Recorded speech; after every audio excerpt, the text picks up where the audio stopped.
ആരാധനായ ഉദ്ഘാടകരും നമ്മുടെ MLA finance minister കൂടിയായ ശ്രീ അലോവൽ സാറ്, ഞങ്ങളുടെ ഗ്രന്ഥശാലയുടെ taluk secretary PK Johnson sir, ഇന്നിവിടെ പുസ്തകം നമ്മളെ പരിചയപ്പെടുത്തുന്ന ശ്രീ നൂർനാട് മോഹൻ സാർ, പുസ്തകം സ്വീകരിക്കുന്ന പ്രശസ്ത കവി കന്നിമോൾ മാഡം, രായംബോയ് sir, Vatsara teacher, Vinu sir, Sudheeshna teacher, ഈ വേദിയിൽ എത്തിയിട്ടുള്ള ഗ്രന്ഥശാല പ്രവർത്തകരെ, നല്ലവരെ നാട്ടുകാരെ, ഞങ്ങൾ ഇന്ന് നമുക്കേറെ സന്തോഷമുള്ള ദിവസമാണ്. ഈ ഹാളിൽ നിന്ന് ഇതിപ്പോൾ രണ്ടാമത്തെ പ്രോഗ്രാമാണ് ഉള്ളത്. കഴിഞ്ഞ പ്രോഗ്രാം ഗുരുനന്മ പുരസ്കാരമായിരുന്നു. ഇതിപ്പോൾ പുസ്തക പ്രകാശനമാണ്. സുധീഷ്ണ ടീച്ചർ ഞങ്ങളുടെ സാഹിത്യ കൂട്ടായ്മയുടെ ഒരു സന്തത സഹചാരിയാണ്. ബാപ്പുജി വായനശാലയുമായിട്ട് ടീച്ചർക്ക് ഒരുപക്ഷെ ബന്ധം തുടങ്ങുന്നത് ടീച്ചർ കൊട്ടാരക്കര ബോയ്സിൽ അധ്യാപികയായി വന്നപ്പോഴാണ്. ഞങ്ങളുടെ ഈ ഗ്രന്ഥശാലയുടെ ഊർജ്ജസ്വലനായ സെക്രട്ടറി ശ്രീ വിജേഷിന്റെ സഹപ്രവർത്തകയും അതോടൊപ്പം തന്നെ ഞാൻ മനസ്സിലാക്കുന്നത് ഒരവസരം ഗുരുനാഥയും കൂടിയായിരുന്നാണ്. അപ്പോൾ ആ ടീച്ചർക്ക് പാട്ടിൽ ഇത്തിരി കമ്പമുണ്ടെന്ന് വിജേഷ് തന്നെ പറഞ്ഞ് നമുക്കറിയാം. അപ്പോൾ ആ നമ്മളോടുള്ള നമ്മുടെ സാഹിത്യവാസന കൂട്ടായ്മയോടുള്ള സഹകരണം ഒരുപക്ഷെ അതിന് കൂടുതൽ മികവേകാൻ കഴിഞ്ഞു എന്ന് അറിയുന്നതിൽ നമുക്ക് വളരെയേറെ സന്തോഷമുണ്ട്. കൂടുതൽ കവിതാ സമാഹാരങ്ങൾ ടീച്ചറിൽ നിന്ന് ഇനിയും ഉണ്ടാകട്ടെ എന്ന് ഈ അവസരത്തിൽ ആശംസിക്കുന്നു. ഞാൻ ഈ പുസ്തകത്തെക്കുറിച്ച് വളരെ വിശദമായിട്ട് വർത്തമാനം പറയാൻ ഉദ്ദേശിക്കുന്നില്ല. പുസ്തകം ഇവിടെ ഇരിക്കുന്നവരെല്ലാം കാണും, വായിക്കും, അറിയും. തന്നെ വലിയ പ്രകാശനം ചെയ്യേണ്ട മിനിസ്റ്റർക്ക് ഒരുപാട് കാര്യങ്ങളുണ്ടാവും. അദ്ദേഹം ഇരിക്കുമ്പോൾ ഒരുപാട് കാര്യങ്ങൾ പറഞ്ഞു പോകാനും പറ്റില്ല. ഇത് ഞാൻ വിചാരിച്ചത് പ്രകാശനം ചെയ്ത് കഴിഞ്ഞിട്ട് പുസ്തകം നമുക്ക് കൊച്ചു വർത്തമാനങ്ങളൊക്കെ പറഞ്ഞിരിക്കാമെന്ന് ഞാൻ വിചാരിച്ചിരുന്നു. അങ്ങനെയൊക്കെയാണ് ഞാൻ വിചാരിച്ചിരുന്നത്. ഏതായാലും അക്ഷരവുമായി വളരെ ബന്ധമുള്ള ഒരു മിനിസ്റ്റർ ഇവിടെ ഇരിക്കുമ്പോൾ നമുക്ക് ഈ ചടങ്ങിന് അത് ധന്യത കൂടുകയാണ്. ഞാൻ സുധീഷ്ണ ടീച്ചർ ബാലഗോപാൽ സഖാവൊക്കെ നേരത്തെ തന്നെ അറിയാവുന്നതാണ്. അദ്ദേഹം കലഞ്ഞൂരുകാരനും കറ്റാനത്തുകാരനും കൊട്ടാരക്കരക്കാരനും തിരുവനന്തപുരത്തുകാരനും കേരളത്തിൽ ഉള്ള ആളും ഒക്കെ ആയി മാറിയിരിക്കുന്ന, പാർലമെന്റിലൊക്കെ നല്ല വർത്തമാനമൊക്കെ പറഞ്ഞ് ശ്രദ്ധിക്കപ്പെട്ടിട്ടുള്ള, പാർലമെന്റേറിയൻ എന്ന നിലയിലൊക്കെ വളരെ വലിയ പ്രവർത്തനങ്ങൾ കാഴ്ചവെച്ചിട്ടുള്ള, വായിക്കുന്ന, നല്ല വിവരമുള്ള, മന്ത്രിസഭയിലെ നല്ല വിവരമുള്ള കുറേ ആൾക്കാരുണ്ട്. അതിലെ പ്രധാനിയായ ബാലഗോപാൽ സഖാവ് ഇവിടെ തന്നെ വന്ന് വിട്ടു എന്നുള്ളത് നമുക്ക് ഈ നാട്ടിലുള്ളവർക്കൊക്കെ വളരെ അഭിമാനകരമാണ്. സുധീഷ്ണ ടീച്ചറിനെ പറ്റി ആദ്യം 1-2 കാര്യങ്ങൾ. അവര് യഥാർത്ഥത്തില് പ്രകൃതിയുടെ മടിത്തട്ടിൽ നിന്ന് ഇറങ്ങി വന്നവരാണ്. വയനാട്ടിലെ വൈത്തിരിയാണ് സുധീഷ്ണ ടീച്ചറുടെ സ്വദേശം. ഈ മലയിറങ്ങി വരുന്നവരൊക്കെ എങ്ങനെ പ്രതിഭാശാലികളാവുന്നു എന്നുള്ളതാണ് എനിക്ക് പലപ്പോഴും അത്ഭുതം തോന്നിയിരിക്കുന്നത്. അപ്പൊ 2 പേരും അവിടെ ഇരുമുണ്ട്. 2 പേരും മലയിറങ്ങി വന്നവരാണ്. ഒന്ന് കണിമോള് ഇടുക്കി മലയുടെ മുകളിൽ ജനിച്ചു വളർന്നതാണ്. അപ്പം സുധീഷ്ണ ടീച്ചറിന്റെ അമ്മ എന്നോട് കഴിഞ്ഞ ദിവസം ഫോണിലൂടെ പറഞ്ഞു, അവളവിടെ വന്നും വലിയ ആളായല്ലോ, അത് വലിയ സന്തോഷമുണ്ടെന്ന് പറഞ്ഞു. വൈത്തിരിയിൽ നിന്ന് കൊട്ടാരക്കരയിലേക്ക് വരുമ്പോൾ ഇങ്ങനെയൊന്നും പ്രതീക്ഷിച്ചിരുന്നില്ല. ആ അമ്മ അങ്ങനെ പ്രതീക്ഷിച്ചിരുന്നില്ല. ടീച്ചറമ്മയാണ്, അവരും ടീച്ചറമ്മയാണ്. എൻ്റെ മകളെ അക്ഷരങ്ങളുടെ വലിയ ഒരു ലോകത്തേക്കാണ്, ആസ്വാദകരുടെ, പ്രോത്സാഹനം നൽകുന്നവരുടെ, നല്ല മനുഷ്യരുടെ ഇടയിലേക്കാണ് അവര് കാലെടുത്ത് വയ്ക്കുന്നത് എന്ന് ആ ടീച്ചറമ്മ കരുതിയിരുന്നിരിക്കില്ല. അതുകൊണ്ടാണ് അവരെന്നോട് പറഞ്ഞത്, നല്ല മനുഷ്യരുടെ ഇടയിലേക്ക്. അവിടെ വയനാട്ടുകാര് മോശക്കാരെന്നല്ല, എനിക്ക് വളരെ ബന്ധമുള്ള നാടാണ്. അപ്പം നല്ല എഴുത്തുകാരുടെ, നല്ല വായനക്കാരുടെ, ആസ്വാദകരുടെ, വായനശാലയുടെ ഒക്കെ പ്രവർത്തനങ്ങളിൽ ഏർപ്പെട്ടവര് അവിടെ ശ്രദ്ധിക്കപ്പെട്ടു എന്ന് പറയുമ്പോൾ എനിക്ക് വലിയ അഭിമാനമുണ്ടായിരുന്നു. ആ ടീച്ചറമ്മ വൈദ്യുതിയിൽ നിന്ന് ഫോണിലൂടെ എന്നോട് പറയുകയുണ്ടായി. അപ്പം സുധീഷ്ണ ടീച്ചറിന്റെ അച്ഛനും അമ്മയ്ക്കും ഒക്കെ ഇപ്പം വലിയ ആഹ്ലാദമാണ്. അവരിരുന്നുകൊണ്ട് അവിടെ അനുഭവിക്കുകയാണ് ഈ പുസ്തകം പുറത്തിറങ്ങുമ്പോഴേ. ടീച്ചറിന്റെ ഗാനങ്ങളെ പറ്റി ഞാൻ പറയുന്നില്ല. ആകാശവാണിയുടെ ശശികുമാർ സാർ ഇട്ടിട്ടുണ്ട്. ഗാന വിഭാഗം കൈകാര്യം ചെയ്യുന്ന ശശികുമാർ സാർ ട്രിവാൻഡ്രത്ത് നിന്ന് അതിനുവേണ്ടി ഇവിടെ എത്തിയിട്ടുണ്ട്. കണിമോൾ അതിനുവേണ്ടി കുറിപ്പ് എഴുതിയിട്ടുണ്ട്. 2 പേരും മലയുടെ മക്കളാണ്. വയനാട്ടിലെ മലമുകളിൽ നിന്ന് ഗാനങ്ങളുമായി, പാട്ടെഴുത്തുകാരിയായി താഴേക്കിറങ്ങി വന്നു. കണിമോള് കവിതയുമായി മലയിറങ്ങി നാട്ടിലേക്ക് വന്നു. ഇവരൊക്കെ ഇവിടെ വേരുറപ്പിച്ച് കഴിഞ്ഞിരിക്കുന്നു. ഈ പുസ്തകത്തിലെ 68 ഗാനങ്ങളുണ്ട്. ആ ഗാനങ്ങൾ നമ്മൾ വായിക്കുക മാത്രമല്ല, ആ ഗാനങ്ങൾ കേൾക്കാനും ഇതിൽ കുറച്ച് സൗകര്യമുണ്ട്. ഒരു കാലഘട്ടത്തിൽ വയലാർ ONV ശ്രീകുമാരൻ തമ്പി സാറൊക്കെ, അതിനുശേഷം വന്നിട്ടുള്ള കൈതപ്പുറം, അങ്ങനെ ആ നിരക്കാർ റഫീഖ് അഹമ്മദ് വരെ ശ്രദ്ധിക്കപ്പെട്ട ഗാനരചയിതാക്കൾ കേരളത്തിൽ ഗാനരചനാ രംഗത്ത് ചിരപ്രതിഷ്ഠ നേടിയപ്പോൾ എന്തുകൊണ്ട് ഒരു സ്ത്രീ സാന്നിധ്യം ഇതിനിടയിൽ ഉണ്ടായില്ല എന്ന് ഞാൻ സ്വാഭാവികമായിട്ട്, ഞാൻ മാത്രമല്ല നമ്മളെല്ലാം ചിന്തിക്കേണ്ട ഒരു കാര്യമാണ്. എന്തുകൊണ്ട്, ഏത് കാലഘട്ടം മുതൽ സ്ത്രീകളെ ആ രംഗത്ത് നിന്നും, സ്ത്രീ എഴുത്തുകാരൻ അങ്ങനെ മാറ്റി സ്ത്രീ എന്നോ പുരുഷനെന്നോ മാറ്റി നിർത്തുകയല്ല, ഒരു സ്ത്രീ ശബ്ദം എന്തുകൊണ്ട് ഇവരുടെ ഇടയിൽ, വയലാറിന്റെ ONV സാറ് അങ്ങനെ ഒട്ടനവധി എഴുത്തുകാരുടെ ഇടയിൽ ഒരു സ്ത്രീ നാമം എന്തുകൊണ്ട് ചിരപ്രതിഷ്ഠ നേടിയില്ല എന്ന് ആലോചിക്കുമ്പോൾ, ഞാൻ ഇന്നലെ ഒരു പഴയ സിനിമാ നിർമ്മാതാവിനെ വിളിച്ച് ഞാൻ സംസാരിച്ചു ഇതിനെപ്പറ്റി. പിന്നെ നമ്മുടെ പത്മരാജന്റെ സിനിമയൊക്കെ നിർമ്മിച്ച ഒരു സ്റ്റാൻലി സാറിനോട് ഞാൻ ചോദിച്ചു, എന്തുകൊണ്ടാണ് സാർ ഇവരുടെ സ്ഥാനത്തേക്ക് ഒരു സ്ത്രീ എഴുത്തുകാരി വന്നില്ല, ഗാനരചയിത വന്നില്ല എന്ന് ചോദിച്ചപ്പോൾ, കാലഘട്ടത്തിന്റെ പ്രശ്നമുണ്ട് മോഹൻ. അന്ന് അങ്ങനെ സാധ്യമല്ലായിരുന്നു. അന്നൊക്കെ ചെന്നൈയിൽ പോയി ഗാനം എഴുതാൻ പോയി താമസിക്കണം, കള്ളു കുടിക്കണം. ONV സാറൊന്നും കള്ളു കുടിച്ചിട്ടില്ലെന്നൊന്നും പറയാൻ പറ്റില്ല. ഇവരെല്ലാം നല്ലവണ്ണം കള്ളു കുടിച്ചിട്ടുള്ളവരാണ്. ONV സാറൊക്കെ നമുക്ക് വളരെ വേണ്ടപ്പെട്ട, വളരെ ബഹുമാനിച്ച ആൾക്കാരാണ്. ഇവരൊക്കെ പറഞ്ഞത് തന്നെയാണ് ഞാൻ ഈ പറയുന്നത്. വയലാർ കള്ളു കുടിക്കാത്ത ആളായിരുന്നു, ONV സാർ കള്ളു കുടിക്കുന്ന ആളായിരുന്നു നമ്മൾ ധരിച്ചിരിക്കുന്നു. രണ്ടും ഒരുപോലെയാണ്. ഇവരൊക്കെ ഗാനങ്ങൾ എഴുതാൻ പോകുമ്പോൾ നന്നായിട്ട് ഇവര് ആഘോഷിച്ചിട്ടാണ് വരുന്നത്. അവിടെയൊന്നും സ്ത്രീകൾക്ക് സ്ഥാനമില്ല.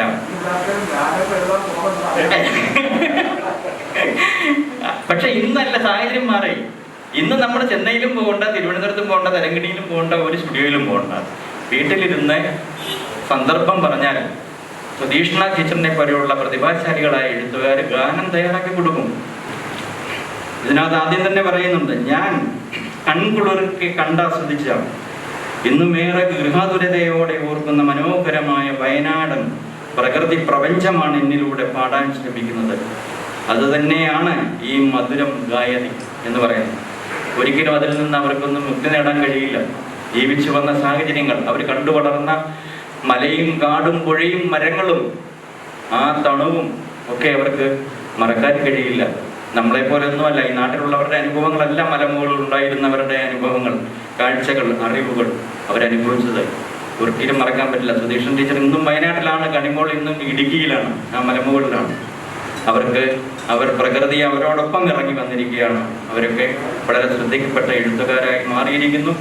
ഗാനരചനാ രംഗത്ത് സുധീഷ്ണ ടീച്ചറിന്റെ ഒട്ടേറെ വലിയ സംഭാവനകൾ നമ്മുടെ മലയാള ഗാനരചനാ ശാഖയ്ക്ക് ലഭ്യമാവണമെന്നാണ് ഞാൻ വിചാരിക്കുന്നത്. വിദ്യാർത്ഥി സമൂഹമുണ്ട്. Adoor government boys higher secondary സ്കൂളിലെ ഇംഗ്ലീഷ് വിഭാഗം ടീച്ചറാണ് പിന്നെ സുധീഷ്ണ ടീച്ചർ. അതേ സ്കൂളിലെ മലയാളം വിഭാഗം ടീച്ചറാണ് കണിമോൾ ടീച്ചർ. അവർ രണ്ടുപേരോടുള്ള പദ്ധതിയുടെ ഭാഗമായിട്ടായിരിക്കണം ഈ പുസ്തകം എന്ന് ഞാൻ വിചാരിക്കുന്നു. അല്ലാതെ പ്രസാധകൻ എന്ന നിലയിൽ, പ്രസാധകൻ എന്തിന് ഇവിടെ നിന്നുകൊണ്ട് ഇങ്ങനെ വർത്തമാനം പറയണമെന്ന് ചോദിച്ചാൽ, ജോസഫ് മുണ്ടശ്ശേരി പ്രസാധകനായിരുന്നു. പലവൻ സഖാവ് കേൾക്കേണ്ട കാര്യമാണ്. ജോസഫ് മുണ്ടശ്ശേരി നല്ലൊരു പ്രസാധകനായിരുന്നു. മംഗളോദയം ജോസഫ് മുണ്ടശ്ശേരി നല്ല പ്രസാധകനായിരുന്നു. അദ്ദേഹം കവിത ചൊല്ലുമായിരുന്നു. പ്രഭാഷണ കലയിൽ അദ്ദേഹം വലിയ ആളായിരുന്നു. ഈ പ്രസ്ഥാനമൊക്കെ, ഗ്രന്ഥശാല പ്രസ്ഥാനമൊക്കെ കേരളത്തിൽ പടുത്തുയർത്തിക്കൊണ്ടുവന്നവരിൽ നിയമസഭയിൽ ബില്ല് അവതരിപ്പിച്ച മന്ത്രിയാണ് അദ്ദേഹം. അന്നത്തെ വിദ്യാഭ്യാസ മന്ത്രിയാണ്, ആദ്യത്തെ വിദ്യാഭ്യാസ മന്ത്രി. ജോസഫ് മുണ്ടശ്ശേരിക്ക് വർത്തമാനം പറയാൻ പറ്റുമായിരുന്നു. അദ്ദേഹം അക്ഷരങ്ങളെക്കുറിച്ചും പുസ്തകത്തെക്കുറിച്ചും സാഹിത്യത്തെക്കുറിച്ചും വർത്തമാനം പറഞ്ഞു, അർഹതയുണ്ടായിരുന്നു.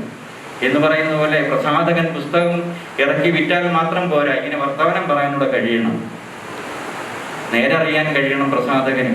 അത് ഞാൻ നിർവഹിക്കുന്നുണ്ട്. വളരെ യാദൃശ്ചികമായിട്ട് പ്രസാധന രംഗത്തേക്ക് വന്നിട്ടുള്ള ആളാണ് ഞാൻ. അതുകൊണ്ട് ഇങ്ങനെയൊക്കെ പറയാനുള്ള അർഹത ഈ വേദിയിലുണ്ട് എന്ന് വിചാരിക്കുന്ന കൂട്ടത്തിലാണ് ഉണ്മ പബ്ലിക്കേഷൻസിന്റെ മോഹൻ ഈ പുസ്തകം ഇതിന്റെ ചടങ്ങിൽ വളരെ നിർബന്ധപൂർവമായിട്ട് പങ്കെടുക്കണമെന്നുള്ള, എന്നെ ഒഴിവാക്കാൻ പറ്റത്തില്ലെന്നുള്ള നിലപാടെടുത്തതിൻ്റെ പേരിലാണ് ഇന്നിവിടെ വരാൻ കാരണമായത്. തീർച്ചയായിട്ടും സുധീഷൻ ടീച്ചറിന്റെ ഈ പുസ്തകം, ഇതിനെ തുടർന്ന് പുതിയ പുസ്തകങ്ങൾ ഇനിയും വരട്ടെ. അവരൊരുപാട് എഴുതുന്നുണ്ട്. അവര് എങ്ങനെ ഇതൊക്കെ പറ്റുന്നു എന്ന് ഞാൻ അത്ഭുതപ്പെടാറുണ്ട്. ആ ഒരു ആവേശത്തിലാണ് അവർ ജീവിക്കുന്നത് തന്നെ. അവരുടെ ആത്മാവ് തന്നെ ഈ അക്ഷരങ്ങളിലാണ്, ഈ വരികളിലാണ്, ഈ പാട്ടിലാണ്, ഈ സംഗീതത്തിലാണ്, ഈ സാഹിത്യ ലോകത്താണ്. കവിതയാണിത്, ഗാനം അല്ല. ഗാനവും കവിതയും വേർതിരിക്കാൻ പറ്റില്ല. ഇത് രണ്ടും ഒന്ന് തന്നെയാണ്. അവർ നല്ല പ്രതിഭാശാലിയായ എഴുത്തുകാരിയാണ്. അവരിൽ നിന്ന് നമുക്ക് ഒരുപാട് സാഹിത്യം ഇനി ഉണ്ടാവട്ടെ. നല്ല ടീച്ചറാണ്, ആത്മാർത്ഥതയുള്ള ടീച്ചറാണ്. എല്ലാവരോടും വളരെ സ്നേഹപൂർവ്വമായിട്ട്. ഈ കവികൾക്ക് ഏറ്റവും വലിയ കുഴപ്പം എന്താണെന്ന് വെച്ചാൽ അവർ ഈ പുഴയെയും മണ്ണിനെയും ഈ സർവ്വചരാചരങ്ങളെയും വിടാതെ പിടികൂടിയിരിക്കുന്നു എന്നുള്ളതാണ് ഏറ്റവും വലിയ പ്രശ്നം. ഇതിനെയൊക്കെ നശിപ്പിച്ച് കളയണമെന്ന് ആഗ്രഹിക്കുന്നവരാണ് കൂടുതൽ പേര് നമ്മുടെ സമൂഹത്തിലുള്ളത്. പക്ഷേ ഈ കവികൾ, എന്തായാലും പെരുമ്പടവം ശ്രീധരൻ കഴിഞ്ഞ ദിവസം പറയുന്നുണ്ട്, സമൂഹത്തിൽ കാണുന്ന പ്രശ്നങ്ങളോട് പ്രതികരിക്കേണ്ട ഒരു ബാധ്യത എഴുത്തുകാരനില്ല എന്ന് പെരുമ്പടവം ശ്രീധരൻ പറഞ്ഞു. സമൂഹത്തിൽ കാണുന്ന കൊള്ളരുതായ്മകളോട് പ്രതികരിക്കേണ്ട ബാധ്യത അത് രാഷ്ട്രീയക്കാരും ഭരണക്കാരും അത് കൈകാര്യം ചെയ്യുന്നവരും പറഞ്ഞോട്ടെ. ഞങ്ങൾക്ക് വേറെ പണിയുണ്ട് എന്ന് പെരുമ്പടവം ശ്രീധരൻ പറഞ്ഞു. എനിക്കതിനോട് യോജിപ്പില്ല. ഞാൻ സാറിനെ വിളിച്ച് ചോദിച്ചു, എന്താ സാർ അങ്ങനെ പറഞ്ഞു? ഞാൻ അങ്ങനെ പറഞ്ഞിട്ടില്ല, മോൻ പത്രക്കാർ വളർത്തിവിളിച്ചതാണ് അദ്ദേഹം പറയുന്നുണ്ട്. പക്ഷേ എഴുത്തുകാരനും എഴുത്തുകാരികൾക്കും എല്ലാ എഴുത്തുകാർക്കും തീർച്ചയായിട്ടും ബാധ്യതയുണ്ട്. സമൂഹത്തിനോട് വലിയ ബാധ്യതയുണ്ട്, വലിയ കടമകളുണ്ട്. അത് നിർവഹിക്കാൻ നമ്മുടെ എഴുത്തുകാർക്ക് കഴിയണം. അത് ഗാനങ്ങളിലൂടെ ആയിക്കോട്ടെ, കവിതകളിലൂടെ ആയിക്കോട്ടെ, പേനയിലൂടെ തീർച്ചയായിട്ടും ആ ബാധ്യത നിറവേറ്റപ്പെടുന്ന കാലം ഉണ്ടാവണമെന്നാണ് എനിക്ക് പറയാനുള്ളത്. ഇവിടെ എത്തിയിട്ടുള്ള എല്ലാവരോടും ഞാൻ സന്തോഷം അറിയിക്കുന്നു. വായിക്കുന്ന നല്ല വായനക്കാരനായ ബാലഗോപാലനോട് എന്നെ സ്നേഹം അറിയിച്ചുകൊണ്ട് പുസ്തകം എനിക്ക് ലഘുവായിട്ട് ഇങ്ങനെ അവതരിപ്പിച്ച് നിർത്തുകയാണ്. നന്ദി. പുസ്തകം മധുരൻ ഗായനി, ബാപ്പുജി സ്മാരക വായനശാല പുസ്തക ഗ്രാമത്തിൽ വെച്ച് തന്നെ പ്രസിദ്ധീകരിക്കണമെന്ന് ടീച്ചർക്ക് അതിയായ ആഗ്രഹമുണ്ടായിരുന്നു. അതുകൊണ്ട് തന്നെ ഈ പുസ്തക പ്രകാശനത്തിനായി നമുക്ക് ഏവർക്ക് പ്രിയപ്പെട്ട നമ്മുടെ ബഹുമാന്യനായ MLA-യും ധനകാര്യമന്ത്രി കൂടിയായ ശ്രീ KN ബാലഗോപാൽ സാറിനെ ഈ പുസ്തക പ്രകാശനത്തിനായി വളരെ ആദരപൂർവ്വം ക്ഷണിക്കുന്നു. പുസ്തകം ഏറ്റുവാങ്ങുന്നതിനായി പ്രശസ്ത കവി കനിമോൾ ടീച്ചർ ക്ഷണിക്കുന്നു.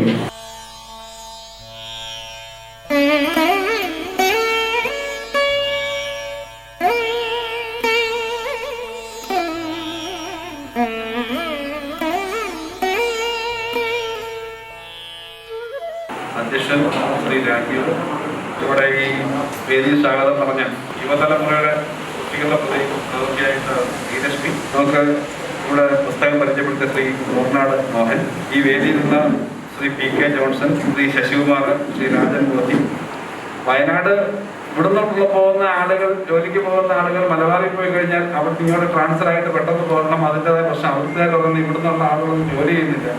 അപ്പോൾ വയനാട്ടിൽ നിന്ന് ഇടുക്കിന്നൊക്കെ ആളുകൾ ഇവിടെ വന്ന് ജോലി ചെയ്യുന്നു എന്നുള്ളത് നല്ല കാര്യമാണ്. അത് കഴിഞ്ഞപ്പോൾ അന്വേഷിച്ചപ്പോഴാണ് എന്താണ് ഇതിൻ്റെ ഒരു കാര്യം എന്ന് അന്വേഷിച്ചപ്പോൾ ഞാൻ ഇവിടെ വിവാഹം കഴിച്ചിട്ട് ഏകദേശം ഇവിടെ തന്നെ എത്തിയിട്ടുള്ളതാണ്. എന്തായാലും അതിന് കൊള്ളാമെന്ന് തോന്നിയോണ്ടാണല്ലോ അല്ലേ. അപ്പോൾ അത് റിവേഴ്സ് പ്രോസസ് ഞാൻ പറഞ്ഞത്, നമുക്ക് എന്തൊക്കെ പറഞ്ഞാലും മറ്റ് മേഖലകൾ അത്രയും അടുത്തറിയാവുന്ന ഒരു സ്ഥലമല്ല വയനാട്. ഇടുക്കി അങ്ങനെയല്ല. ഇടുക്കി നമ്മുടെ ഭൂപ്രകൃതി കാര്യങ്ങളും ഒക്കെ ഉള്ളതാണ്, നമ്മുടെ കാര്യങ്ങളാണ്. പക്ഷേ ദ ഗ്രേറ്റ് ഡെക്കാൻ പ്ലാറ്റോ അല്ലേ പഠിക്കുമ്പോൾ, ഡെക്കാൻ പീഠഭൂമി എന്ന് പറയുന്ന പ്രകൃതി ജോഗ്രഫിയിലെ ഒരു വ്യത്യസ്തതയുള്ള സ്ഥലമാണ് ഈ വയനാട്. ഡെക്കാൻ പ്ലാറ്റോയുടെ, ഡെക്കാൻ ഏറ്റവും ഫലഭൂയിഷ്ടമായ ഡെക്കാൻ പീഠഭൂമിയുടെ ഇങ്ങേ അറ്റത്തേക്ക് നീണ്ടു കിടക്കുന്ന അകത്തിന്റെ അവസാനമാണ് വയനാട്. അതാണ് വയനാടിന്റെ ഹൈറ്റും വയനാടിന്റെ മണ്ണും വയനാടിന്റെ കാലാവസ്ഥയും ഒക്കെ വ്യത്യസ്തമായിരിക്കുന്നത്. മൈസൂരുമായിട്ടും അങ്ങോട്ടുമൊക്കെയുള്ള ആ ഭൂമിയുടെ ഹൈറ്റും സൗകര്യങ്ങളും ഒക്കെ വയനാടിന്റെ പ്രത്യേകതയാണ്. ആ വയനാടിന്റെ ജീവിതം, അവരുടെ പാരമ്പര്യം എന്നെല്ലാം പറയുന്നത് പ്രകൃതിയുമായിട്ട് വളരെയേറെ ബന്ധപ്പെട്ടതാണ്. ഇന്ത്യയിൽ ഏറ്റവും കൂടുതൽ ശതമാനം ഫോറസ്റ്റ് ഉള്ളത് വയനാടാണ് ഇപ്പോഴും. അപ്പം അങ്ങനെയൊക്കെയുള്ള പ്രത്യേകതയുള്ള നമ്മുടെ പരമ്പരാഗത ജീവിതത്തിന്റെ ട്രൈബൽ പോപ്പുലേഷന്റെ തന്നെ ശതമാനം എടുത്താൽ വലിയ ശതമാനമുള്ള, വലിയ സ്വാതന്ത്ര്യ സമരത്തിന്റെ വലിയ പോരാട്ടങ്ങളുടെ ചരിത്രമുള്ള, പഴശ്ശിരാജയുടെയൊക്കെ അനുഭവമുള്ള സ്ഥലമാണ് വയനാട്.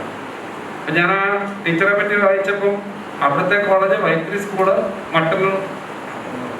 അപ്പം ഞാൻ ആദ്യം വിചാരിച്ച അച്ഛനും അമ്മയൊക്കെ അവിടെ പോയി, പിന്നെ സെറ്റ് ചെയ്തായിരിക്കും അല്ലേ, പോയി സെറ്റ് ചെയ്താണോ? അപ്പൊ അവിടെ പോയിട്ട് അവിടുത്തെ മട്ടന്നൂർ കോളേജാണ് അവർക്ക് ഇറങ്ങി വരാവുന്ന ഒരു സ്ഥലം. അപ്പൊ അവിടെ പഠിച്ചതാണ്. അപ്പൊ അങ്ങനെ പഠിച്ചിട്ട് അവിടുത്തെ അനുഭവങ്ങളും നമ്മുടെ ജോലിയുടെ ഏറ്റവും പ്രധാനപ്പെട്ട ഭാഗമൊക്കെ ഇവിടെ തന്നെയാണ്. ഇവിടുത്തെ അനുഭവങ്ങളുമുള്ള ഒരു എഴുത്തുകാരിയാണ്. അതിനകത്ത് ഇവിടെ കവിതയാണ്. ഇവിടെ പറഞ്ഞ ഇപ്പൊ ആധുനിക കവിതയുടെ സ്വഭാവത്തിലല്ല. അതുകൊണ്ടാണ് ഇപ്പോ ഇതിനകത്ത് ഈ കവിതയുടെ ഒരു സ്വഭാവം തന്നെ അത് ലളിതഗാനങ്ങളെന്ന നിലയിൽ ബ്രാക്കറ്റുകൾ കൊടുത്തേക്കുന്നത്. പണ്ട് കവിത എന്ന് പറഞ്ഞാൽ ഇങ്ങനെ പൊതുഘടന വരാമെങ്കിലും ഇപ്പൊ കവിതയ്ക്കകത്ത് ലളിതഗാനത്തോട് ചേർക്കേണ്ടി വരും അല്ലേ? നമുക്ക് പാടാവുന്ന കവിതകൾ എന്ന നിലയിൽ തന്നെയാണ് കവിതയാണ് അതിനകത്ത് മിക്കവാറും. ഞാൻ മറ്റൊരു ഈ രംഗത്ത് ആധികാരികമായി പറയാൻ പറ്റുന്നത് ഇപ്പൊ പറഞ്ഞ പോലെ സാധാരണ വായനക്കാരാണ്. വായിക്കുമ്പോൾ പ്രകൃതിയുമായി ബന്ധപ്പെടുത്തിയാണ് കൂടുതലും. അതിനകത്ത് പ്രകൃതിയും ശക്തിയും എല്ലാം ഉള്ള കാര്യങ്ങളാണുള്ളത്. അപ്പൊ അങ്ങനെ എഴുതുന്ന ഒരാൾക്ക് കൂടുതൽ എഴുതാൻ പ്രചോദനം കൊടുക്കാൻ പറ്റുന്നു എന്നുള്ളതാണ് അവരുടെ സുഹൃത്തുക്കളുടെ അവരുടെ കൂടെയുള്ള സഹൃദയരുടെ ഏറ്റവും വലിയ ഉത്തരവാദിത്വം. അതിനകത്ത് ഇവിടെ പറഞ്ഞത് ഈ കണിമോൾ ടീച്ചറാണ് വലിയ കാര്യത്തിൽ പല കാര്യത്തിലും പിന്നെ ഇത്തരം കാര്യത്തിലും കൂടെ പ്രവർത്തിക്കുന്ന ഒരാളെന്ന നിലയിൽ കൊടുക്കുന്ന സഹായം. അവരുടെ ടീമാണ്. ഇവിടെ പറഞ്ഞ പോലെ പ്രസാദകൻ അദ്ദേഹം പറഞ്ഞ പോലെ ഇതിനകത്ത് ഒരു ടീം വർക്ക് വേണം. അത് പ്രധാനമാണ്. ഒരു ടീമാണ്. അതുകൊണ്ട് തന്നെ ഏറ്റവും നന്നായിട്ട് വർക്ക് ചെയ്യുന്നതാണ് ആകാശവാണിയിൽ നിന്ന് ശ്രീ ശശികുമാർ ഉൾപ്പെടെയുള്ള ആളുകൾ വന്നിട്ടുണ്ട്. പറഞ്ഞു അദ്ദേഹം ഇവിടെ വന്നത്. അവരെല്ലാം വന്നിട്ടുണ്ട്. അപ്പൊ അവരൊരു നല്ല ടീമായിട്ട് ഇത് ഇങ്ങനെ നമുക്ക് പ്രത്യേകിച്ച് ഈ ലോക്ക്ഡൌൺ പീരീഡിൽ നമ്മളെ പല സാഹിത്യ സാംസ്കാരിക പ്രതിഭകളെ അല്ലെങ്കിൽ ഇത്തരം കഴിവുകളെ പുറത്തേക്ക് വരാൻ പറ്റുന്നത് ചെറിയ കാര്യമില്ല. വീട്ടിൽ നിന്ന് എഴുതി വാട്സാപ്പ് വഴിയും ഓൺലൈൻ വഴിയും വരുന്നത് വലിയ കാര്യമാണ്.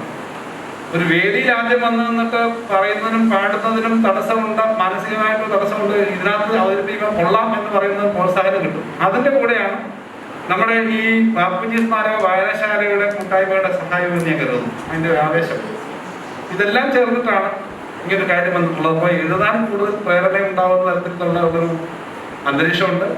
അത് നേരത്തെ പറഞ്ഞ മലയിറങ്ങി വരുന്നവർ മാത്രമല്ല, ഇടനാട്ടിലുള്ളവരും വലിയ സാഹിത്യമാണ്. മലയിറങ്ങി വന്നേക്കുന്നത് ഇപ്പോൾ കഥകളിയുടെയൊക്കെ ഉൾപ്പെടെ വലിയ പാരമ്പര്യമുള്ള കൊട്ടാരക്കരയ്ക്കും ചുറ്റുപാടുമാണ് എന്നുള്ളത് പ്രത്യേകതയാണ്. കൊട്ടാരക്കരയ്ക്കും ചുറ്റുപാടും കൊട്ടാരക്കര തമ്പുരാനും കഥകളിയും മാത്രമല്ല, കേരളത്തിലെ ഹാസ്യ സാഹിത്യകാരന്മാരിലും എഴുത്തുകാരിലും ഏറ്റവും പ്രധാനപ്പെട്ട ആളുകൾ TV കൃഷ്ണപിള്ളയുടെയൊക്കെ നാട് തൊട്ടപ്പുറത്താണ്, ഈ അടൂരാണ്. അദ്ദേഹത്തിന്റെ പഴയകാലത്തെ ഹാസ്യം നിറഞ്ഞ സാമൂഹ്യ വിമർശനം, MLC കഥകളൊക്കെ ഇപ്പോഴത്തെ MLA-മാരെ പഴയ വീണ്ടും റിപ്പീറ്റ് ചെയ്ത് അത് രസിക്കാൻ പറ്റുമെന്ന് തോന്നുന്നു. MLC കഥകളൊക്കെ ഇപ്പൊ വായിച്ചാലും എത്ര രസകരമാണ്. ഇപ്പൊ ഈ MLA-മാരെ ജനപ്രതിനിധികളാവുമ്പോൾ പെടുന്ന പാട് ജനപ്രതിനിധികളുടെ പണ്ടത്തെ കാലത്ത് വേറെ വ്യത്യാസം ഉണ്ടെന്നുള്ളൂ. അംബാസഡർ അന്നത്തെ പറയും ബോറിസ് കാറിന്റെ ഡോറിന്റെ മേളിൽ കൂടി വോട്ട് പിടിക്കാൻ ചാടി വരുന്ന MLA MLC-യുടെ കഥകളൊക്കെ അന്നത്തെ കാലത്ത് എഴുതിയിട്ടുള്ള MLC കഥകളൊക്കെ ഏറ്റവും സരസമായി എഴുതുകയും അദ്ദേഹം വ്യക്തിപരമായി ജോലി ഉണ്ടായിരുന്ന ആളാണ്. അവരൊക്കെ ഉണ്ടായിരുന്നു. അടൂർഭാസിയുടെയൊക്കെ ആ കുടുംബത്തിൽ ചേർത്ത് പറയാം. അങ്ങനെയുള്ള ഒരു മധ്യ തിരുവിതാംകൂറിന്റെ കൊട്ടാരക്കരയും അടൂരുമല്ല ഈ ഭാഗത്ത് ഈ മലയോരത്തിന്റെയും മലമുകളിൽ നിന്നുള്ള സാഹിത്യവും ഒക്കെ കൂടുതൽ പുഷ്ടിപ്പെടുമെന്നുള്ളതിന് യാതൊരു സംശയമില്ല. ആദ്യ ഗ്രന്ഥമാണ്. ഈ ഗ്രന്ഥം തന്നെ വളരെയേറെ ശ്രദ്ധിക്കപ്പെടുമെന്ന് ഞാൻ പ്രതീക്ഷിക്കുന്നു. പ്രത്യേകിച്ച് ലളിത ഗാനങ്ങളുടെ മേഖലയിൽ കൂടുതൽ ആളുകൾ കേൾക്കാൻ പഴയ ഗാനങ്ങളാണല്ലോ ഇപ്പോഴും. ആകാശവാണിയിലെ പഴയ ഗാനങ്ങളാണ് ഇപ്പോഴും ഏറ്റവും കൂടുതൽ ശ്രോതാക്കളെന്നാണ് ഞാൻ വിശ്വസിക്കുന്നത്. അതൊരു വെറുതെ പറയുന്നതല്ല, പലപ്പോഴും കേട്ടിട്ടും വായിച്ചപ്പോൾ അനുസരിച്ചിട്ടാണ്. MG രാധാകൃഷ്ണന്റെ ഒക്കെ ഒരു തലമുറയെ പറ്റി എപ്പോഴും പറയാറുണ്ട്. ലളിതഗാനം ഈ ശ്രവ്യമധുരമായ ഗാനങ്ങളുടെ പ്രസക്തി വീണ്ടും കേൾക്കാനാണ് താല്പര്യപ്പെടുന്ന ആ തരത്തിൽ എഴുതുന്നതും വളരെ പ്രധാനമാണ്. അത് മാത്രമായി ചുരുക്കണം എന്നല്ല ഞാൻ പറയുന്നത്. അപ്പം അങ്ങനെ ഒരു എഴുത്തുകാരി എന്ന നിലയിൽ അവരുടെ ആദ്യ പുസ്തകം എന്ന നിലയിൽ എല്ലാ ആശംസകളും നേർന്നു. കൂടുതൽ എഴുതാൻ കഴിയട്ടെ. ഒരുമിച്ച് ഇവിടെ ചെയ്തുകൊണ്ടിരിക്കുന്ന സ്റ്റേറ്റിൽ തന്നെ ശ്രദ്ധേയമായ പല കാര്യങ്ങളും ചെയ്യുന്നതാണ് നമ്മുടെ ഈ വായനശാല. ഈ വായനശാലയും പുസ്തകരാമവും ചെയ്യുന്ന പ്രവർത്തനങ്ങൾ കൂടുതൽ ശക്തമാകട്ടെ എന്ന് ആശംസിച്ചുകൊണ്ട് നമ്മളിത് ഈ പുസ്തകം പരിചയപ്പെടുത്തി കഴിഞ്ഞു. പുസ്തകം ഇവിടെ നമ്മൾ എല്ലാവരുടെയും മുന്നിൽ നമ്മൾ അവതരിപ്പിച്ചു കഴിഞ്ഞു. എല്ലാ ആശംസകളും ആ പുസ്തകത്തിന് കൂടുതൽ സെയിലുണ്ടാകുക എന്നുള്ളത് പ്രസാദകരുടെ ആവശ്യമാണ്. കൂടുതൽ ആളുകൾ ഈ പുസ്തകം വാങ്ങി വായിക്കട്ടെ എന്ന് ഞാൻ ആശംസിക്കുന്നു. കൂടുതൽ എഴുതാൻ കഴിയട്ടെ, കൂടുതൽ അംഗീകാരം കിട്ടട്ടെ, കൂടുതൽ ആളുകൾ ഇത് ചൊല്ലുകയും പാടുകയും ചെയ്യട്ടെ എന്ന് ആശംസിച്ചുകൊണ്ട് കൊണ്ട് മലയാളത്തിലെ ഏറ്റവും മികച്ച കവയിത്രികളിൽ ഒരാളായ കണിമോൾ ടീച്ചർ സംസാരിക്കും. വളരെ അപ്രതീക്ഷിതവും അതോടുകൂടി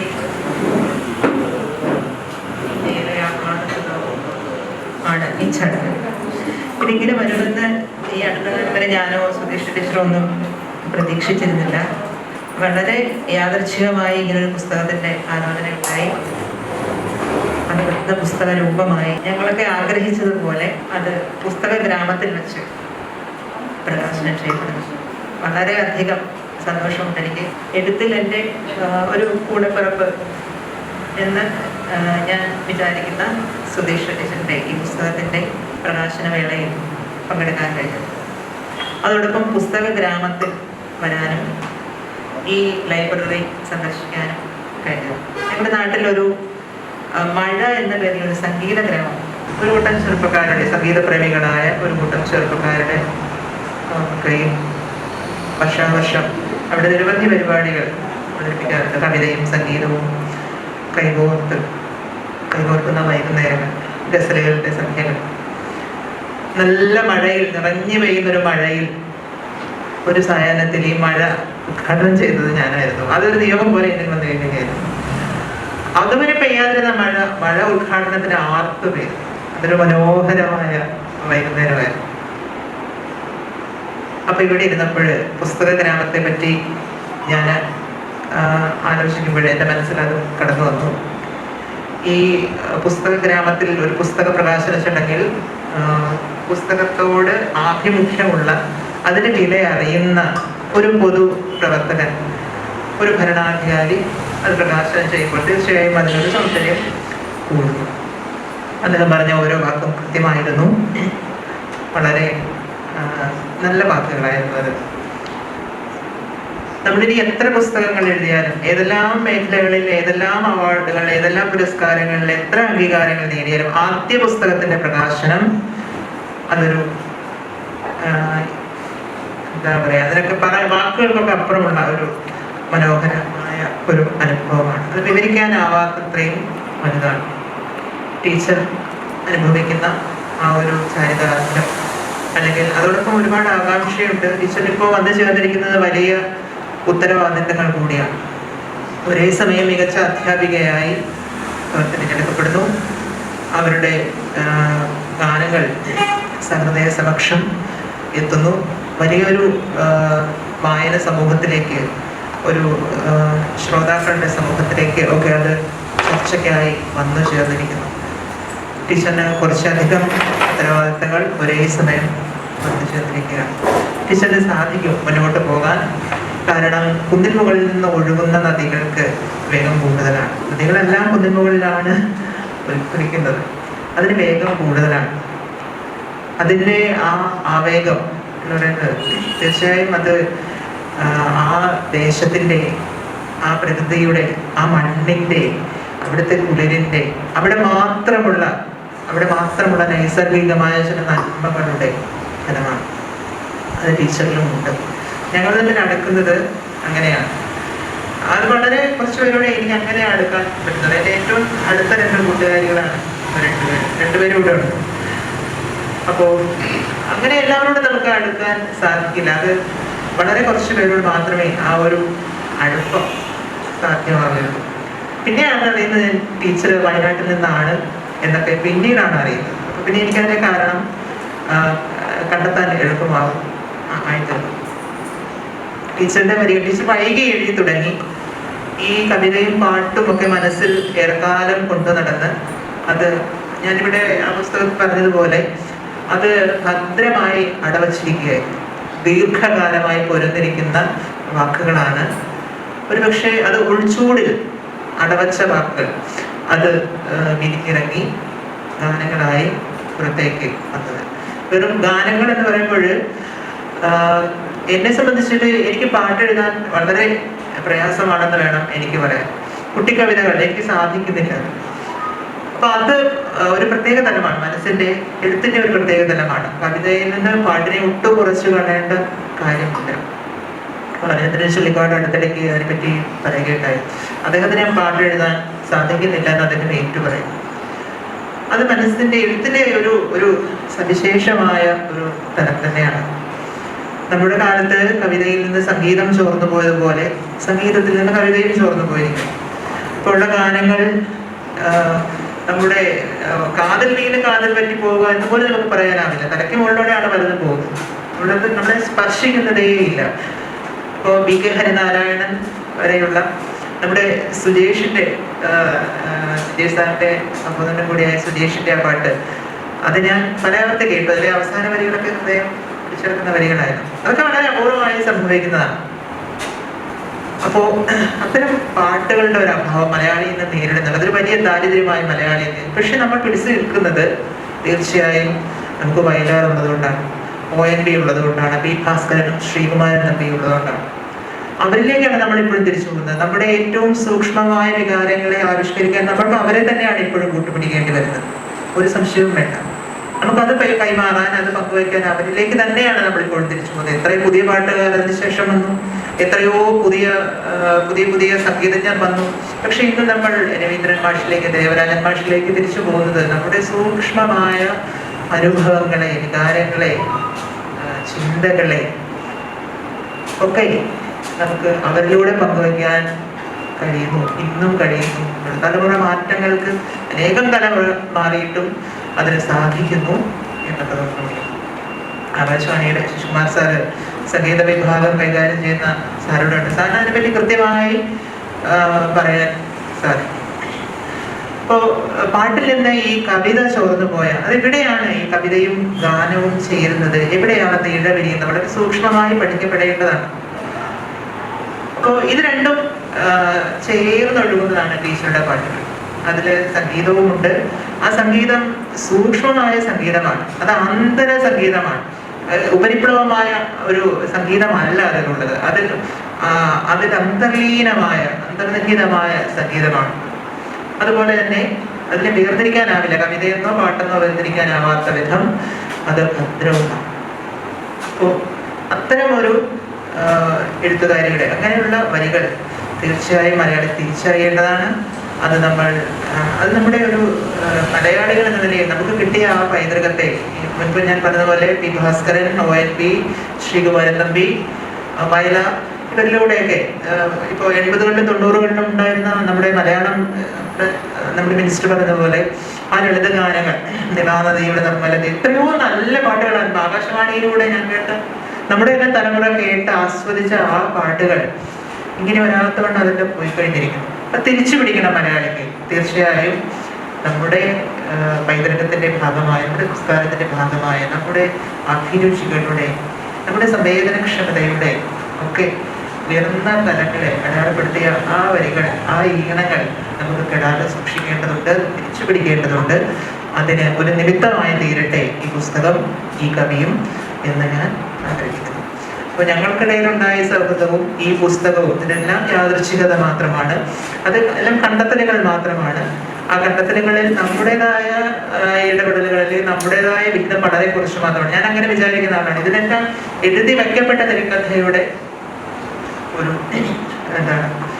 അതിൻ്റെ ഒരു ദൃശ്യാവിഷ്കാരങ്ങൾ മാത്രമാണ്.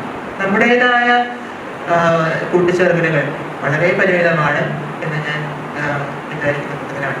അപ്പോൾ ഈ പുസ്തകം ഇങ്ങനെ അവതരിപ്പിക്കാനും ഈ പുസ്തകത്തിന്റെ പ്രകാശന വേളയിൽ പങ്കെടുക്കാനും ഇത്തരം ഒരു സദസ്സിനോട് ഇത്തരം കാര്യങ്ങൾ പറയാനും കഴിഞ്ഞതിൽ വളരെ അധികം സന്തോഷമുണ്ട്. പുസ്തകഗ്രാമം വലിയ ആഗോള പ്രസിദ്ധിയിലേക്ക് വരട്ടെ.